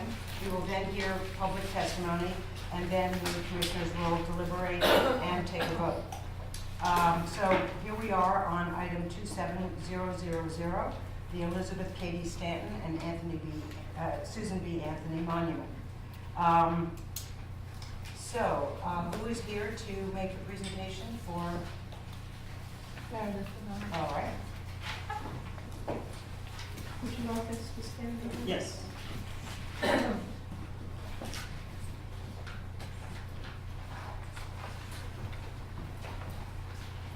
Hello, I'm Pammy. I'm president of the Statue Fund. Forgive my voice, I'm just recovering from laryngitis. It's not often that you have a chance to be part of something truly historic. Next year, New York City will be at the center of celebrations, honoring both the 200th anniversary of the birth of Susan B. Anthony and the centennial anniversary of when American women won the vote. What better way to celebrate 2020 than to finally bring monumental women like Stanton and Anthony to Central Park after 165 years of the park's existence. Other important programs and events we sponsor will be happening in the city as part of our Monumental Women Education campaign. Our challenge to municipalities will reach well beyond the boundaries of New York City as we send our message all across this nation, urging cities to reimagine their public spaces to include more tributes to women and people of color. Some of you may know that on February 25th, in testimony before the New York City Council, we also challenged our own municipality to create a New York City women's rights trail encompassing all 5 boroughs. This women's rights trail would not only include the very few statues of women, but also street signs, gardens, plaques, historic homes, museum exhibitions, and other methods of honoring the diversity of women. We look forward to working with the city to make the Women's Rights Trail a reality within the next few years. But today, with great pride, we take a historic step to break the bronze ceiling in Central Park by seeking the approval of the Public Design Commission. The Stanton and Anthony Statue Fund is so pleased to be working with our friend and one of the nation's leading sculptors, Meredith Bergman, to achieve this long-awaited goal. It's my pleasure to introduce Meredith now. Thank you. Thank you, Pam. Good morning.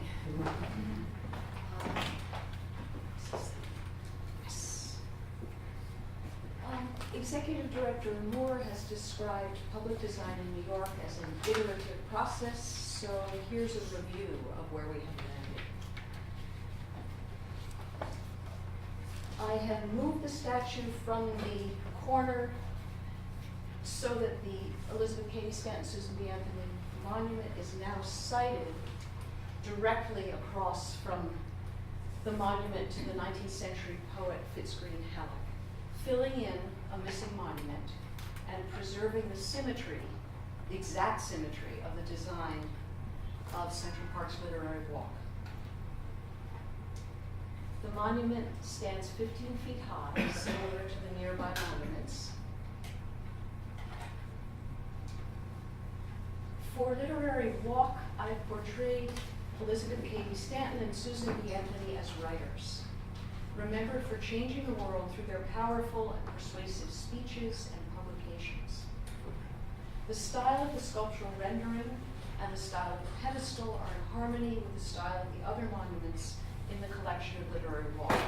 This is a point that was established from the beginning and of great importance to both the New York City Parks Department and the Central Parks Conservancy, who have approved this design.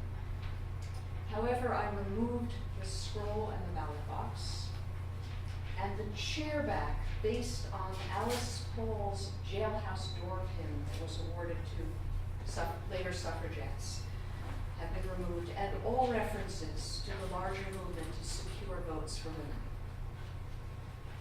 I've taken advantage of the removal of the scroll to refine the poses of the women, especially Elizabeth Cady Stanton, because she's much more visible now, which you do not see in this maquette, not yet, but you will see some photos of the 1/3 height model in some of the later slides. The two statues share a pedestal, physically interacting in their characteristic way that shows their collaboration, their intimacy, and their respective roles in the writing process, the, quote, closely interwoven way they thought of their work. Anthony's left hand rests on Stanton's shoulder, but I've taken your suggestion that they return the viewer's gaze.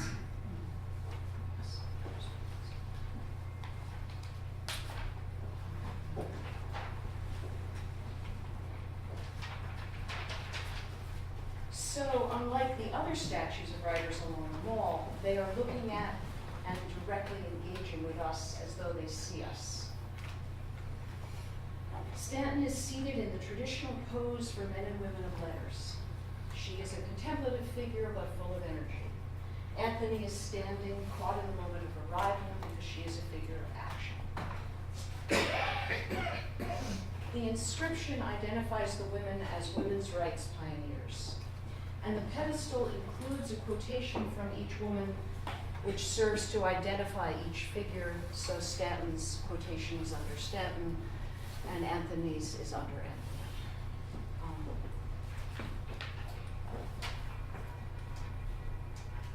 Okay, this is the 1/3 height model, not finished sculpture, in clay.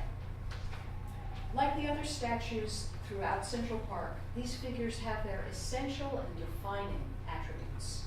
I have, however, repositioned these elements and made them smaller so they are less obtrusive.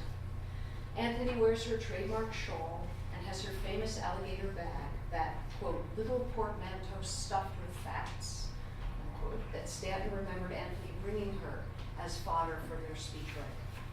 Stanton has her books under her chair.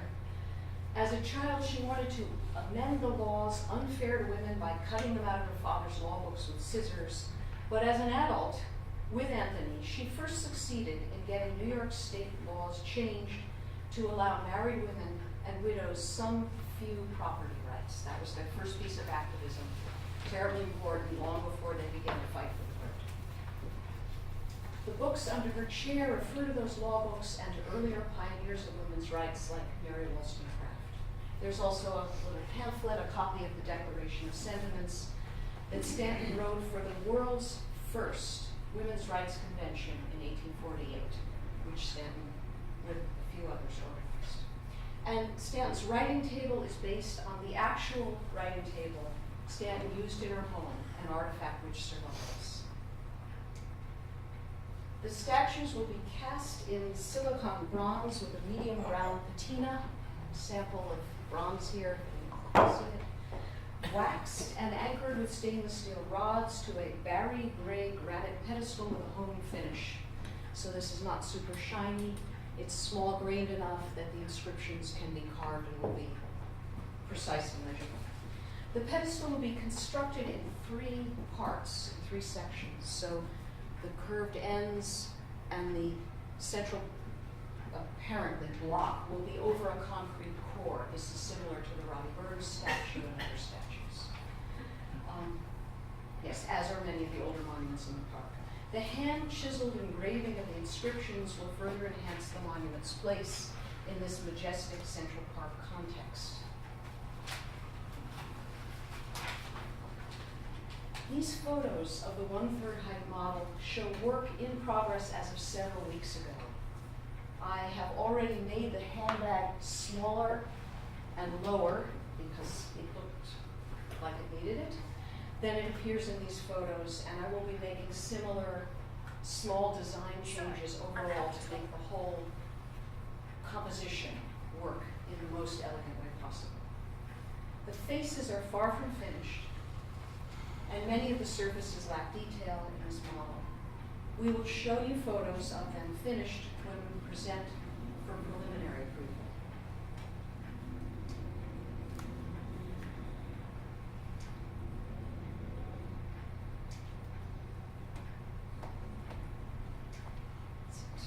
Thank you for your detailed consideration of this project. Thank you. Is anyone else going to be speaking on this? There's a letter from one of the project participants, Byron Linderveld, in Southwick, that Susan was going to read. Thank you. Susan Baggs from Byron Linderveld. Thank you, Meredith. Good afternoon, everyone. I'm reading a letter from Richard Southwick from Byron Linderveld. I need to take these off in order to do so bear with me. Dear Commissioners, I've had the fortunate opportunity to help manage the Statue Fund's effort to locate a statue honoring Elizabeth Cady Stanton and Susan B. Anthony in Central Park in New York City. My involvement has included organizing the nationwide sculptors competition, the finalization of the monument's siting, and assistance in the management of the approvals process. To that end, my colleagues and I have worked in collaboration with the Statue Fund, the Central Park Conservancy, New York Department of Parks and Recreation, and the very talented sculptor Meredith Berger. With input and consultation of the parties noted, both the sculpture and the siting have been improved over the course of the last year. Proposed for a prominent site on the Central Park Mall, the statue takes its place in this important location, maintaining the historic precedent set over the last century and a half. This is a significant improvement over the original site at Central Park West and 77th Street. Similarly, the statue itself has evolved to present a composition of increased clarity and figurative expression. Although the artist had originally incorporated additional elements extending from the statue base, the reduced version of the sculpture has a more emphatic focus on the 2 women honored in this artwork. The fact that this sculpture is comprised of 2 female figures is in itself strongly symbolic. I would like to express my enthusiastic endorsement for this sculpture as currently designed. It is appropriate both for the site it will occupy and the time in which it was conceived.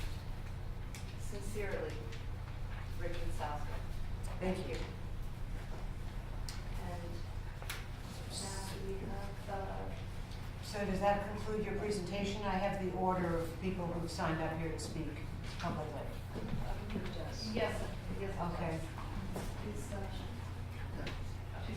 Okay. So this is just in the order in which people signed. It's not a judgment call here. So Lynn Scher, the Statue Fund. Thank you. Good afternoon. I am Lynn Scher. I first advocated an outdoor statue of Susan B. Anthony nearly 50 years ago when there were none. At the time, barely a handful of national and local American landmarks focused on any woman at all. This, while countless signs boasted that George Washington had slept there, while every pigeon in the country had a male soldier or politician to rest on. That we now remember the ladies as we dethrone some unworthy fellows is excellent progress. It's even more fitting that we finally choose to honor Susan B. Anthony in Central Park, the green space in this city that she traversed so often as a frequent resident and tax-paying citizen.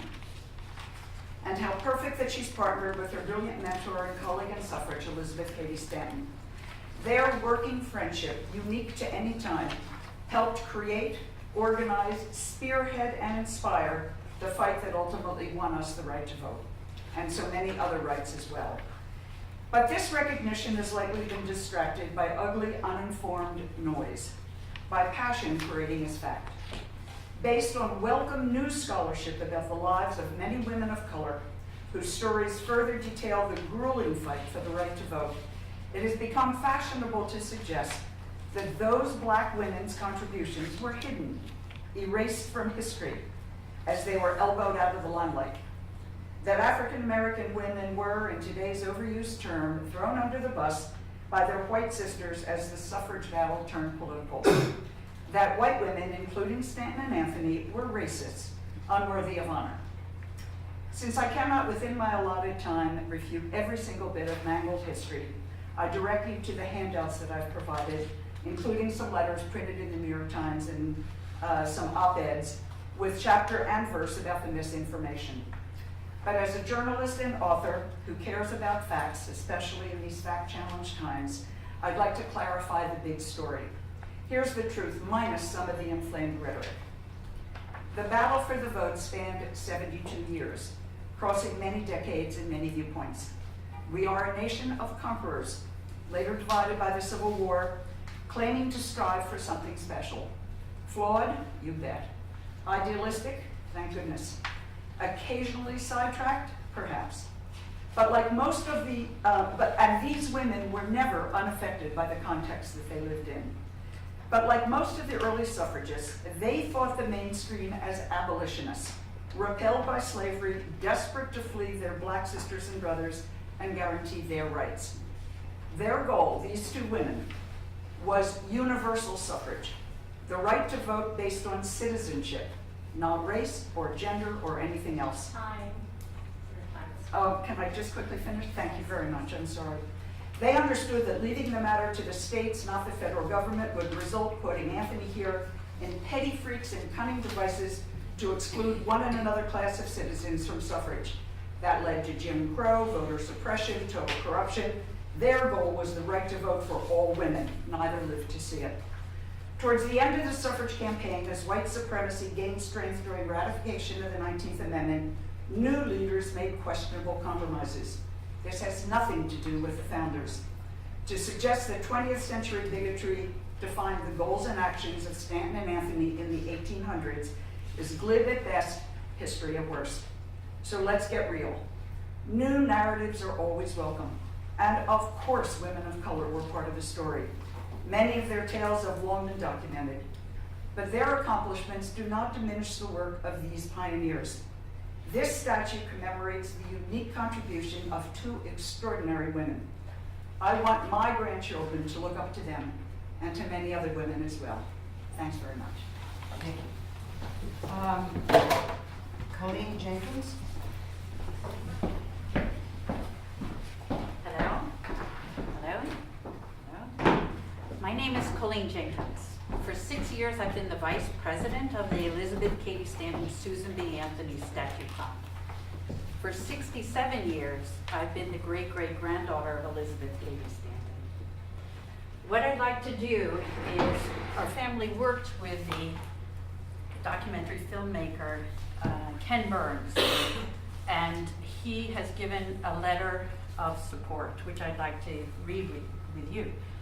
To the Design Commission, I write to wholly add my voice to support of Elizabeth Cady Stanton Statue Fund proposal, Susan B. Anthony, for a new statue in Central Park celebrating the pioneering suffragists Elizabeth Cady Stanton and Susan B. Anthony. Ken Burns continues, as director and producer of the award-winning documentary, Not for Ourselves Alone, the story of Stanton and Anthony, I was blessed with the opportunity of getting to know these remarkable women well, and I believe they represent the very best of our nation. Their achievements and the fight for women's suffrage that they championed are wholly befitting inclusion in this world-class public forum that is Central Park. Stanton and Anthony almost single-handedly created and spearheaded the women's rights movement in the United States. Their cause was virulently opposed by government and religious authorities, by press, by popular opinion, by a host of male progressive leaders, and even by other women. Still, their stalwart commitment never waned, and in 2020, America will celebrate the centennial of women's suffrage. The unveiling of this proposed statue next year will honor all Americans while framing a discussion around the important anniversary. The passage of the 19th Amendment is, after all, representative of the greatest aspects of American democracy: the ability to evolve in order to right a wrong. Women's suffrage is about the very meaning of freedom and independence, and Elizabeth Cady Stanton and Susan B. Anthony, dedicated, unafraid, and tireless emblems of female leadership, are evidence of what activism can achieve. They are quite simply two of the most important people in American history, and Ken Burns concludes, as a filmmaker and as a father of 4 daughters, I extend my heartfelt support for this initiative. Excuse me? Yeah, perfect timing. It's over. Here's his copy of his letter, and then this is a copy of Dr. Carol Berkman's, a historian. And then this is a book for the citizens of New York City, and I will entrust it to your archive. Thank you. Thank you. Next speaker, there are 3 representatives of the Girl Scouts. I don't know if you're going to do one at a time or all together. Okay. So it's Story Small, Vida, and Pippa. Last names I can't remember. Hi, I'm Story Small from Troop 3484 of the Dalton School, and it's cookie season, so we thought. But approval from the commission to move forward would mean so much to our troop personally, but more importantly to the people of New York City and the world. The time is now to build a statue of a real, powerful, revolutionary women like Elizabeth Cady Stanton and Susan B. Anthony in Central Park, the heart of New York City. Hi, I'm Veda Sofranic from Troop 3484. We've crossed the park carrying handmade signs countless times in the fight for the statue, like this one. We've literally grown up fighting this fight. Wearing sunflowers in our hair, we've engaged with park goers for the past 3 years. We've talked to hundreds of people about the need for the statue, which raised awareness and funds and generated much needed media attention. We've donated our cookie money, $1,920 to be precise, which is the year that women obtained the vote in this country. Hi, I'm Pippa, also from Troop 3484. So women can no longer be left out of the picture, because as great children's rights activist Marian Wright Edelman said, you can't be what you can't see. And we strive to be great leaders. A statue of a real woman is vital to Central Park, so that no more generations of children will need to ask, where are the women, as they walk down the beautiful Central Park Mall. We urge you to make her story by moving forward. Thank you. And 3 of you in less than the time allotted. The older person,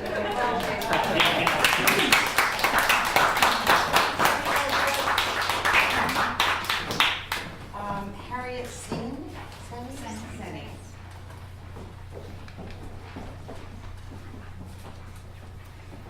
Hi, I'm Harriet Seney. I'm a professor. I'm somebody who writes about memorials and public art. This is very brief. You girls were amazing and inspiring. This is a memorial of singular significance. Not only will it be the only one to honor actual women in Central Park, but it will recognize 2 women who played a major role in achieving women's suffrage, a basic right that was a long time coming.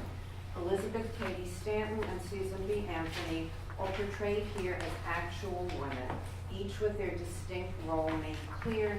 Stander, the writer, seated at her table, and Anthony often the public speaker. They were a powerful and collaborative team, as the statue makes clear. This statue, together with the planned ancillary programs, makes a vital contribution to women's history, as well as public art in the park and memorials in general. Thank you. And seems that our last speaker is Penelope from Borough President Gail Brewer's office. Hi, Gail. I believe Gail was downstairs testifying at the small business hearing, so I'm standing in for her. My name is Gail A. Brewer, and I'm the Manhattan Borough President. Thank you to the Public Design Commission for holding this hearing. I fully support the Elizabeth Cady Stanton and Susan B. Anthony Statue Fund's effort to erect the first statue honoring real women in Central Park. It is fitting that we honor Stanton and Anthony, who worked for decades to put women's suffrage in the forefront of American political life. Many of us knew this and wished to do something about it, but it took years to build momentum. I want to recognize the work of Pammy Lamb and Colleen Jenkins, leaders of the Statue Fund, among many others who did so much of the hard work building that momentum. I'm proud to have stood with them from the very early stages, supporting their early proposals, the Statue Fund nonprofit, and their efforts to gain buy-in from other officials and stakeholders. But Pam and Colleen have really led this effort and built the enormous coalition that is behind it today. Central Park receives more than 42 million visitors per year, and the statue will stand at an iconic high-visibility location along the northern end of the Poets Walk. I supported a jury competition for the statue and was pleased to participate in the process because it is crucial that the design be worthy of both its subject and location. For my part, I am satisfied that it is. Meredith Bergman's design is beautiful, but more than that, the design finds large and small ways to reference the hard work of organizing, the interplay between these 2 women, both of them New Yorkers, the roles they took on in the suffrage movement, and their personal stories.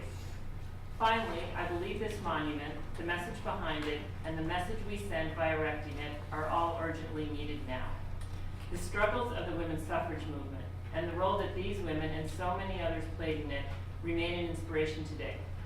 In the midst of our national reckoning on sexual harassment and our continuing struggles for equal pay and equal rights at work, reproductive justice, and an end to structural sexism and misogyny, we find inspiration in these leaders of the past. Thank you. So if I'm not mistaken, that concludes the public testimony. So now we might be hearing from some commissioners. Does anyone want to start us off? Well, first I will then.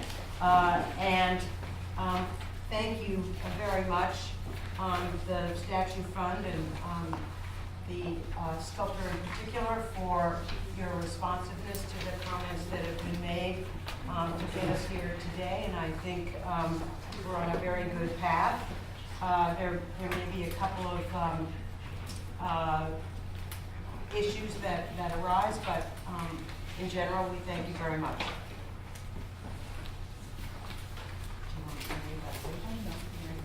Mary? Yes, I want to first acknowledge the response to the comments that we did last time that we had with you. Could you come to the front, please? Front, I don't want to have my back to you. So I appreciate the edits and the move towards simplifying the design.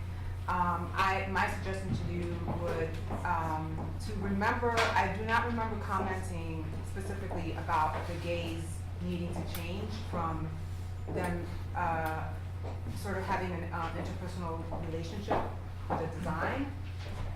So I think that that's something that you should reconsider, because I believe that the intimate relationship that you described many times as them having, I appreciate the hands on the shoulder. That I think is a nice gesture. But I think that you should also revisit the construction of the anatomy, because it is a classical figure. Some of the proportions should be reconsidered in terms of the anatomy of the sculpture. The third, right? No, the 3/4. There you go. Just in terms of like the figure on the left, the foot is slightly, it doesn't look like it's proportionate or connected anatomically correct to the body. I think just in terms of size and proportions, the seated figure looks slightly larger in perspective to the figure on the left. So I just feel like there's certain little, I know you said that this is still very much a draft and that none of the details have been fixed. So I just look forward to seeing how that develops. Also, I am interested in seeing submissions of alternate quotes, because I feel like that should be submitted as well. And in terms of the base, I'm not sure if the bottom should be considered. I'm not sure if you thought it was sort of an extra. I'm just gonna go right into the base for a second, because I have a question about it. And I was looking at some other, looking at what other contemporary statues, sculptures have been recently installed in the park. And I know the Duke Ellington, 1997, and I was looking at the base on that. So in other words, it's a contemporary sculpture, statue. And so the base doesn't necessarily have to look back to history like a column of capital or base. And so I was wondering how it could be simplified. The Duke Ellington has a simple granite piece. You know, it's a rectangle. If you're going to do the oval, I don't know if it needs that plinth underneath it. I was looking at the in the plan view, overhead view of your sculpture. Yes. There is not a space on the edge of the. You kind of chop. The blue is the. That's a cell phone photo, so it's very distorted, I'm sorry. There are about 6 inches of exposed floor here on each side. But is that, I mean, it seems like it could just be simplified, but you could just have the stone going straight. I don't know what that other base accomplishes, or that's, Protection from machinery. Yes. Lawnmowers. Lawnmowers? Yeah, because they have others. Okay, so anyway, just a question. So if you have to have it, just to consider the proportion of it to the rest of the sculpture base, you know. And then I also wanted to address so these are all details as we're going forward. The base of the, right here, and in looking at, say, Duke Ellington, or in the, say, Hand Christian Andersen, which was 1959, I think, just again, how the pieces are connected to the base. Like, what is that dimension? Does it even need to be? Can it just sit on the stone? I mean, I know you said it has stainless steel connections, right? So those are just things to think about going forward, so that this is kind of all part of the piece. Yes. Right, and then also the flattening of the oval. All that will be developed and submitted to you for the preliminary review stage. Okay, so I just wanted to give some specific points. Yes. I also want to comment on, I'm glad that we decided to move towards this being a monument for these 2 specific women, but considering that, there is no signage saying when they were alive. So it's like when we have a monument for specific people, usually their dates of birth and when they were present is listed on the site, so it might be something that you would consider.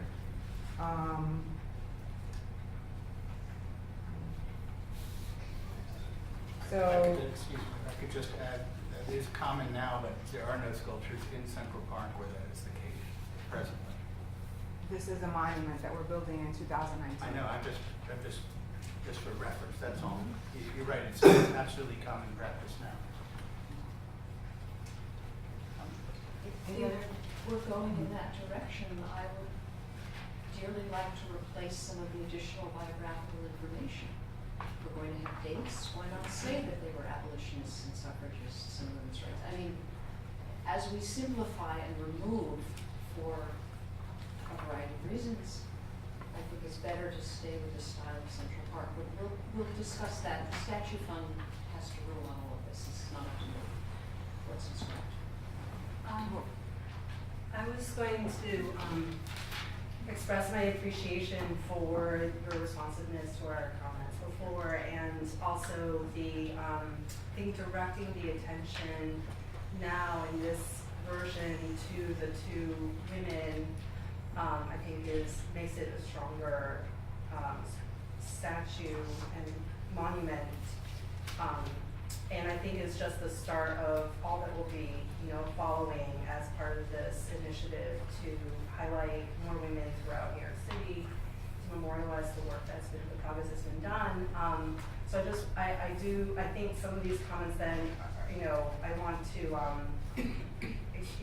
connect our support to the general concept of focusing on these two historical figures. That's not, I think, at all in question here. I think the comments that I had specifically were, again, to reinforce the idea of the gays, that before there was such a strong case made for their very special and unique relationship, and it seemed like this was an opportunity, since we were showcasing two women, to highlight that, and the gays was one way of doing that was it seemed to be effective in doing that. And then I know that you'll be studying further, proportions. You're hearing some comments about just the need for further study. So it's more about there's no question about the support for the two women. It's more about how they're expressed here and wanting to see a little bit more study on the gestures, proportion, and going back to the gaze issue.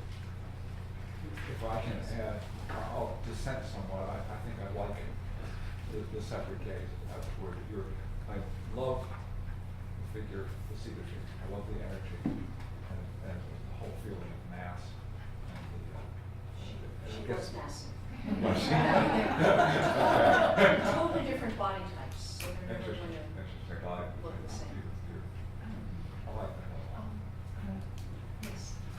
I too, I welcome the changes and we have discussed this and very much appreciate the comments of the fellow commissioners, especially Mary, my fellow commissioner. But just one other thing, I remember when we first met, you mentioned that at least a question of the public being able to see the statue from the walk, but also to walk around, to also go around. So does that continues to be a consideration for you, or have you relinquished that? Because of this sighting. Yes. Between an actual tree and a tree that will be there. Right. Away from the corner, you will only see the back from a distance. And you won't take that side path and look at the side right there, 10, 20 feet away. It will be further away. So really on this site, there's no opportunity to walk around it. So that, okay, so then just implications for what is on the base, for what we put on the base. I think we'd all like to see, again, the quotations and what you were doing there, but are there implications for how you treat the wording on the base? If one cannot see from the back, should there be wording there, or is it on the three sides, or what is your sense of things? My sense is that as you walk up and down the wall, you will be able to read these side quotations. The text on the back is simply dedicatory. It mentions the statue fund and the year that it was erected, and that's sort of traditional, and it's just there to be there. Okay, and just lastly, I do feel reinforce some of the comments about the base, that the base upon the base. I think that part is a little questionable. For one, and for you to be looking at that again. Yes. Thank you. Any other comments? Would you like to say something? Oh, you had a question? Just, I believe this lady was the one who originally mentioned the gays looking forward and questioned why they weren't looking at the viewer, and I just wondered whether you were very No, I support the position of it, the mention looking at what they're doing. that they should now be looking at. I think, I support To one another. relating to each other seems more successful. Relating to each other. Relating to each other. Right. Okay. My thought was, if I may, that before it was a monument to 22 people, and they were looking at each other, and the scroll was the part that came forward, and you would spend your time reading it and engaging with it, and then that was the part that engaged with the public. Now that it's just the two figures, I wanted them to engage with us and to challenge us, but also invite us, so their expressions will be interesting and ambiguous and have elements of both. So that is my intention with having them look at us rather than look at each other. They're still close, physically close and touching, working gestures are not working, but that was the idea.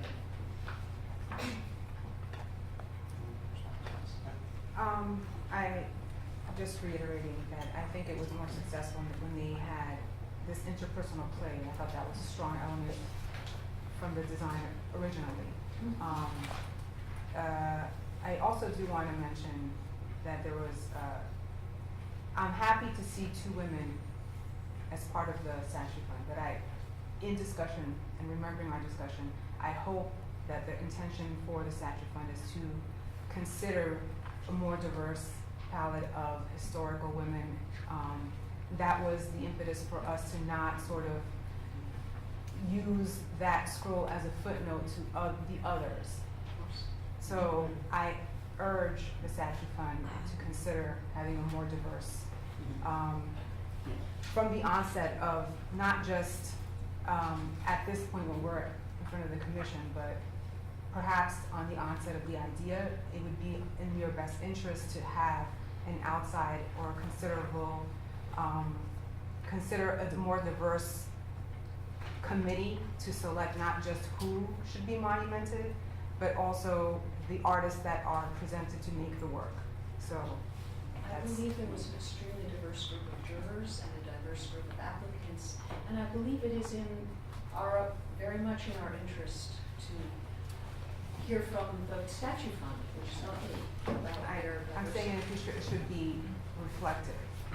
Right, and yeah, and to that point, I think it's, this direction with commemorating the two women is absolutely the direction that we're speaking to today, but I think going forward that the statute fund, the Parks Department can really work more proactively going forward to advance the work that is really needed and necessary for a more inclusive approach to the women who are not ultimately represented in this proposal, and that's something that we would like to really kind of challenge and engage both the statute fund and parks to continue working. I'd like to respond, if I may. From the very moment we created the statute fund, it was our primary goal to tell the stories of all the women who've been left out of history. And that is why we have two other components. In addition to working on this statue and more statues, in addition to challenging the city to create a women's rights trail through all the boroughs, including the wide diversity of women and how we honor them, and to challenge people to think of new ways of honoring women who deserve to be remembered. But we do have the women's history education part of it that we partner with the New York Historical Society. We invite you all to the first program, March 27th, at the Historical Society on lessons learned from the women's suffrage movement as we move together to continue fighting for full equality. That's just one example. So with the women's history component, telling all the stories that we can work together to unearth through the challenge to municipalities, urging all cities to honor all the people who made those municipalities great, women and people of color primarily. And creating this women's rights trail in New York City. We are totally committed to diversity. We will be anytime, any place, anywhere with anyone to get better ideas about how to do it, and we welcome any suggestions. Yes, sir.